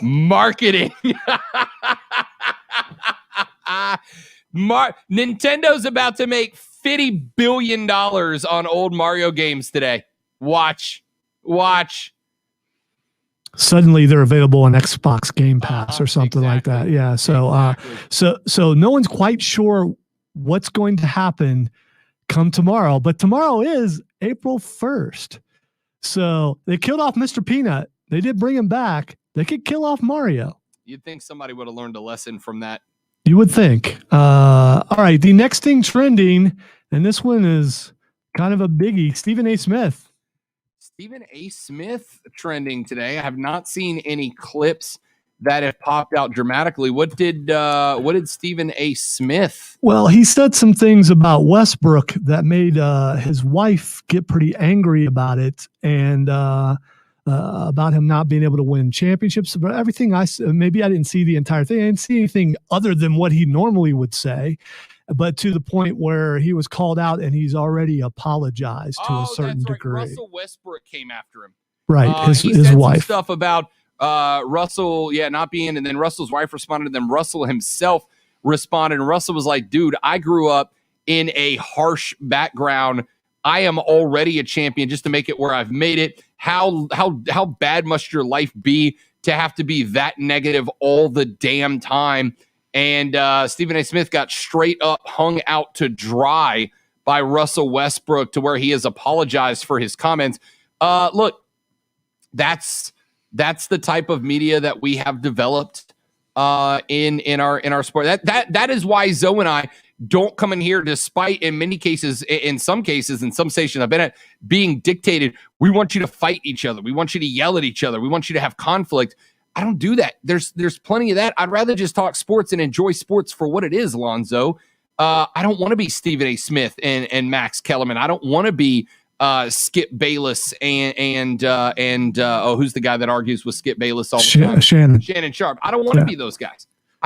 It's supposed to be fun, dude. What we do go at it about is fashion, but that's just something we'll have to deal with. Hashtag Barney. Hashtag conflict. Hashtag dad kicks. Hashtag Tinky Winky. Other than that, everything is good. All right, we just have time for one more. Christopher Walken is trending. Christopher Walken. No idea why Christopher Walken. All right, I'm gonna go ahead and tell you. Just tell me. It's his birthday. He's 78 years old. I thought he was older. Walken. I thought he was older than 78, but he's only 78. The great Christopher Walken, man. Remember that Fat Boy Slim video that he was in years ago? Yes. Greatest cinema of all time. Which is being shared all over the place on social media right now. Yeah. Greatest cinema of all time. If you didn't know he could move, watch it, and you'll see that he absolutely can move. It's absolutely phenomenal.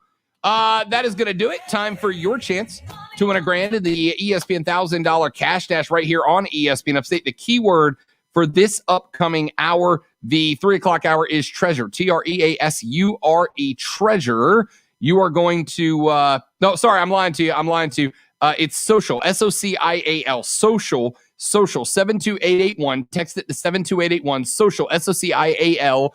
It's your chance to win $1,000, powered by BetQL. Let BetQL's proven data and analytics help you become a better. Download the BetQL app today. It's a national contest. Text and data rates may apply. Text social, SOCIAL, to 72881. That's going to do it for today. For Lonzo, I'm Rob. Diesel and Mark Ryan are up next. We're off for Offside. Stay tuned for that. Have a great day. We'll try harder tomorrow. Don't drink and drive. I'll punch you in the face. We'll see you tomorrow on The Rob Brown Show and ESPN Upstate.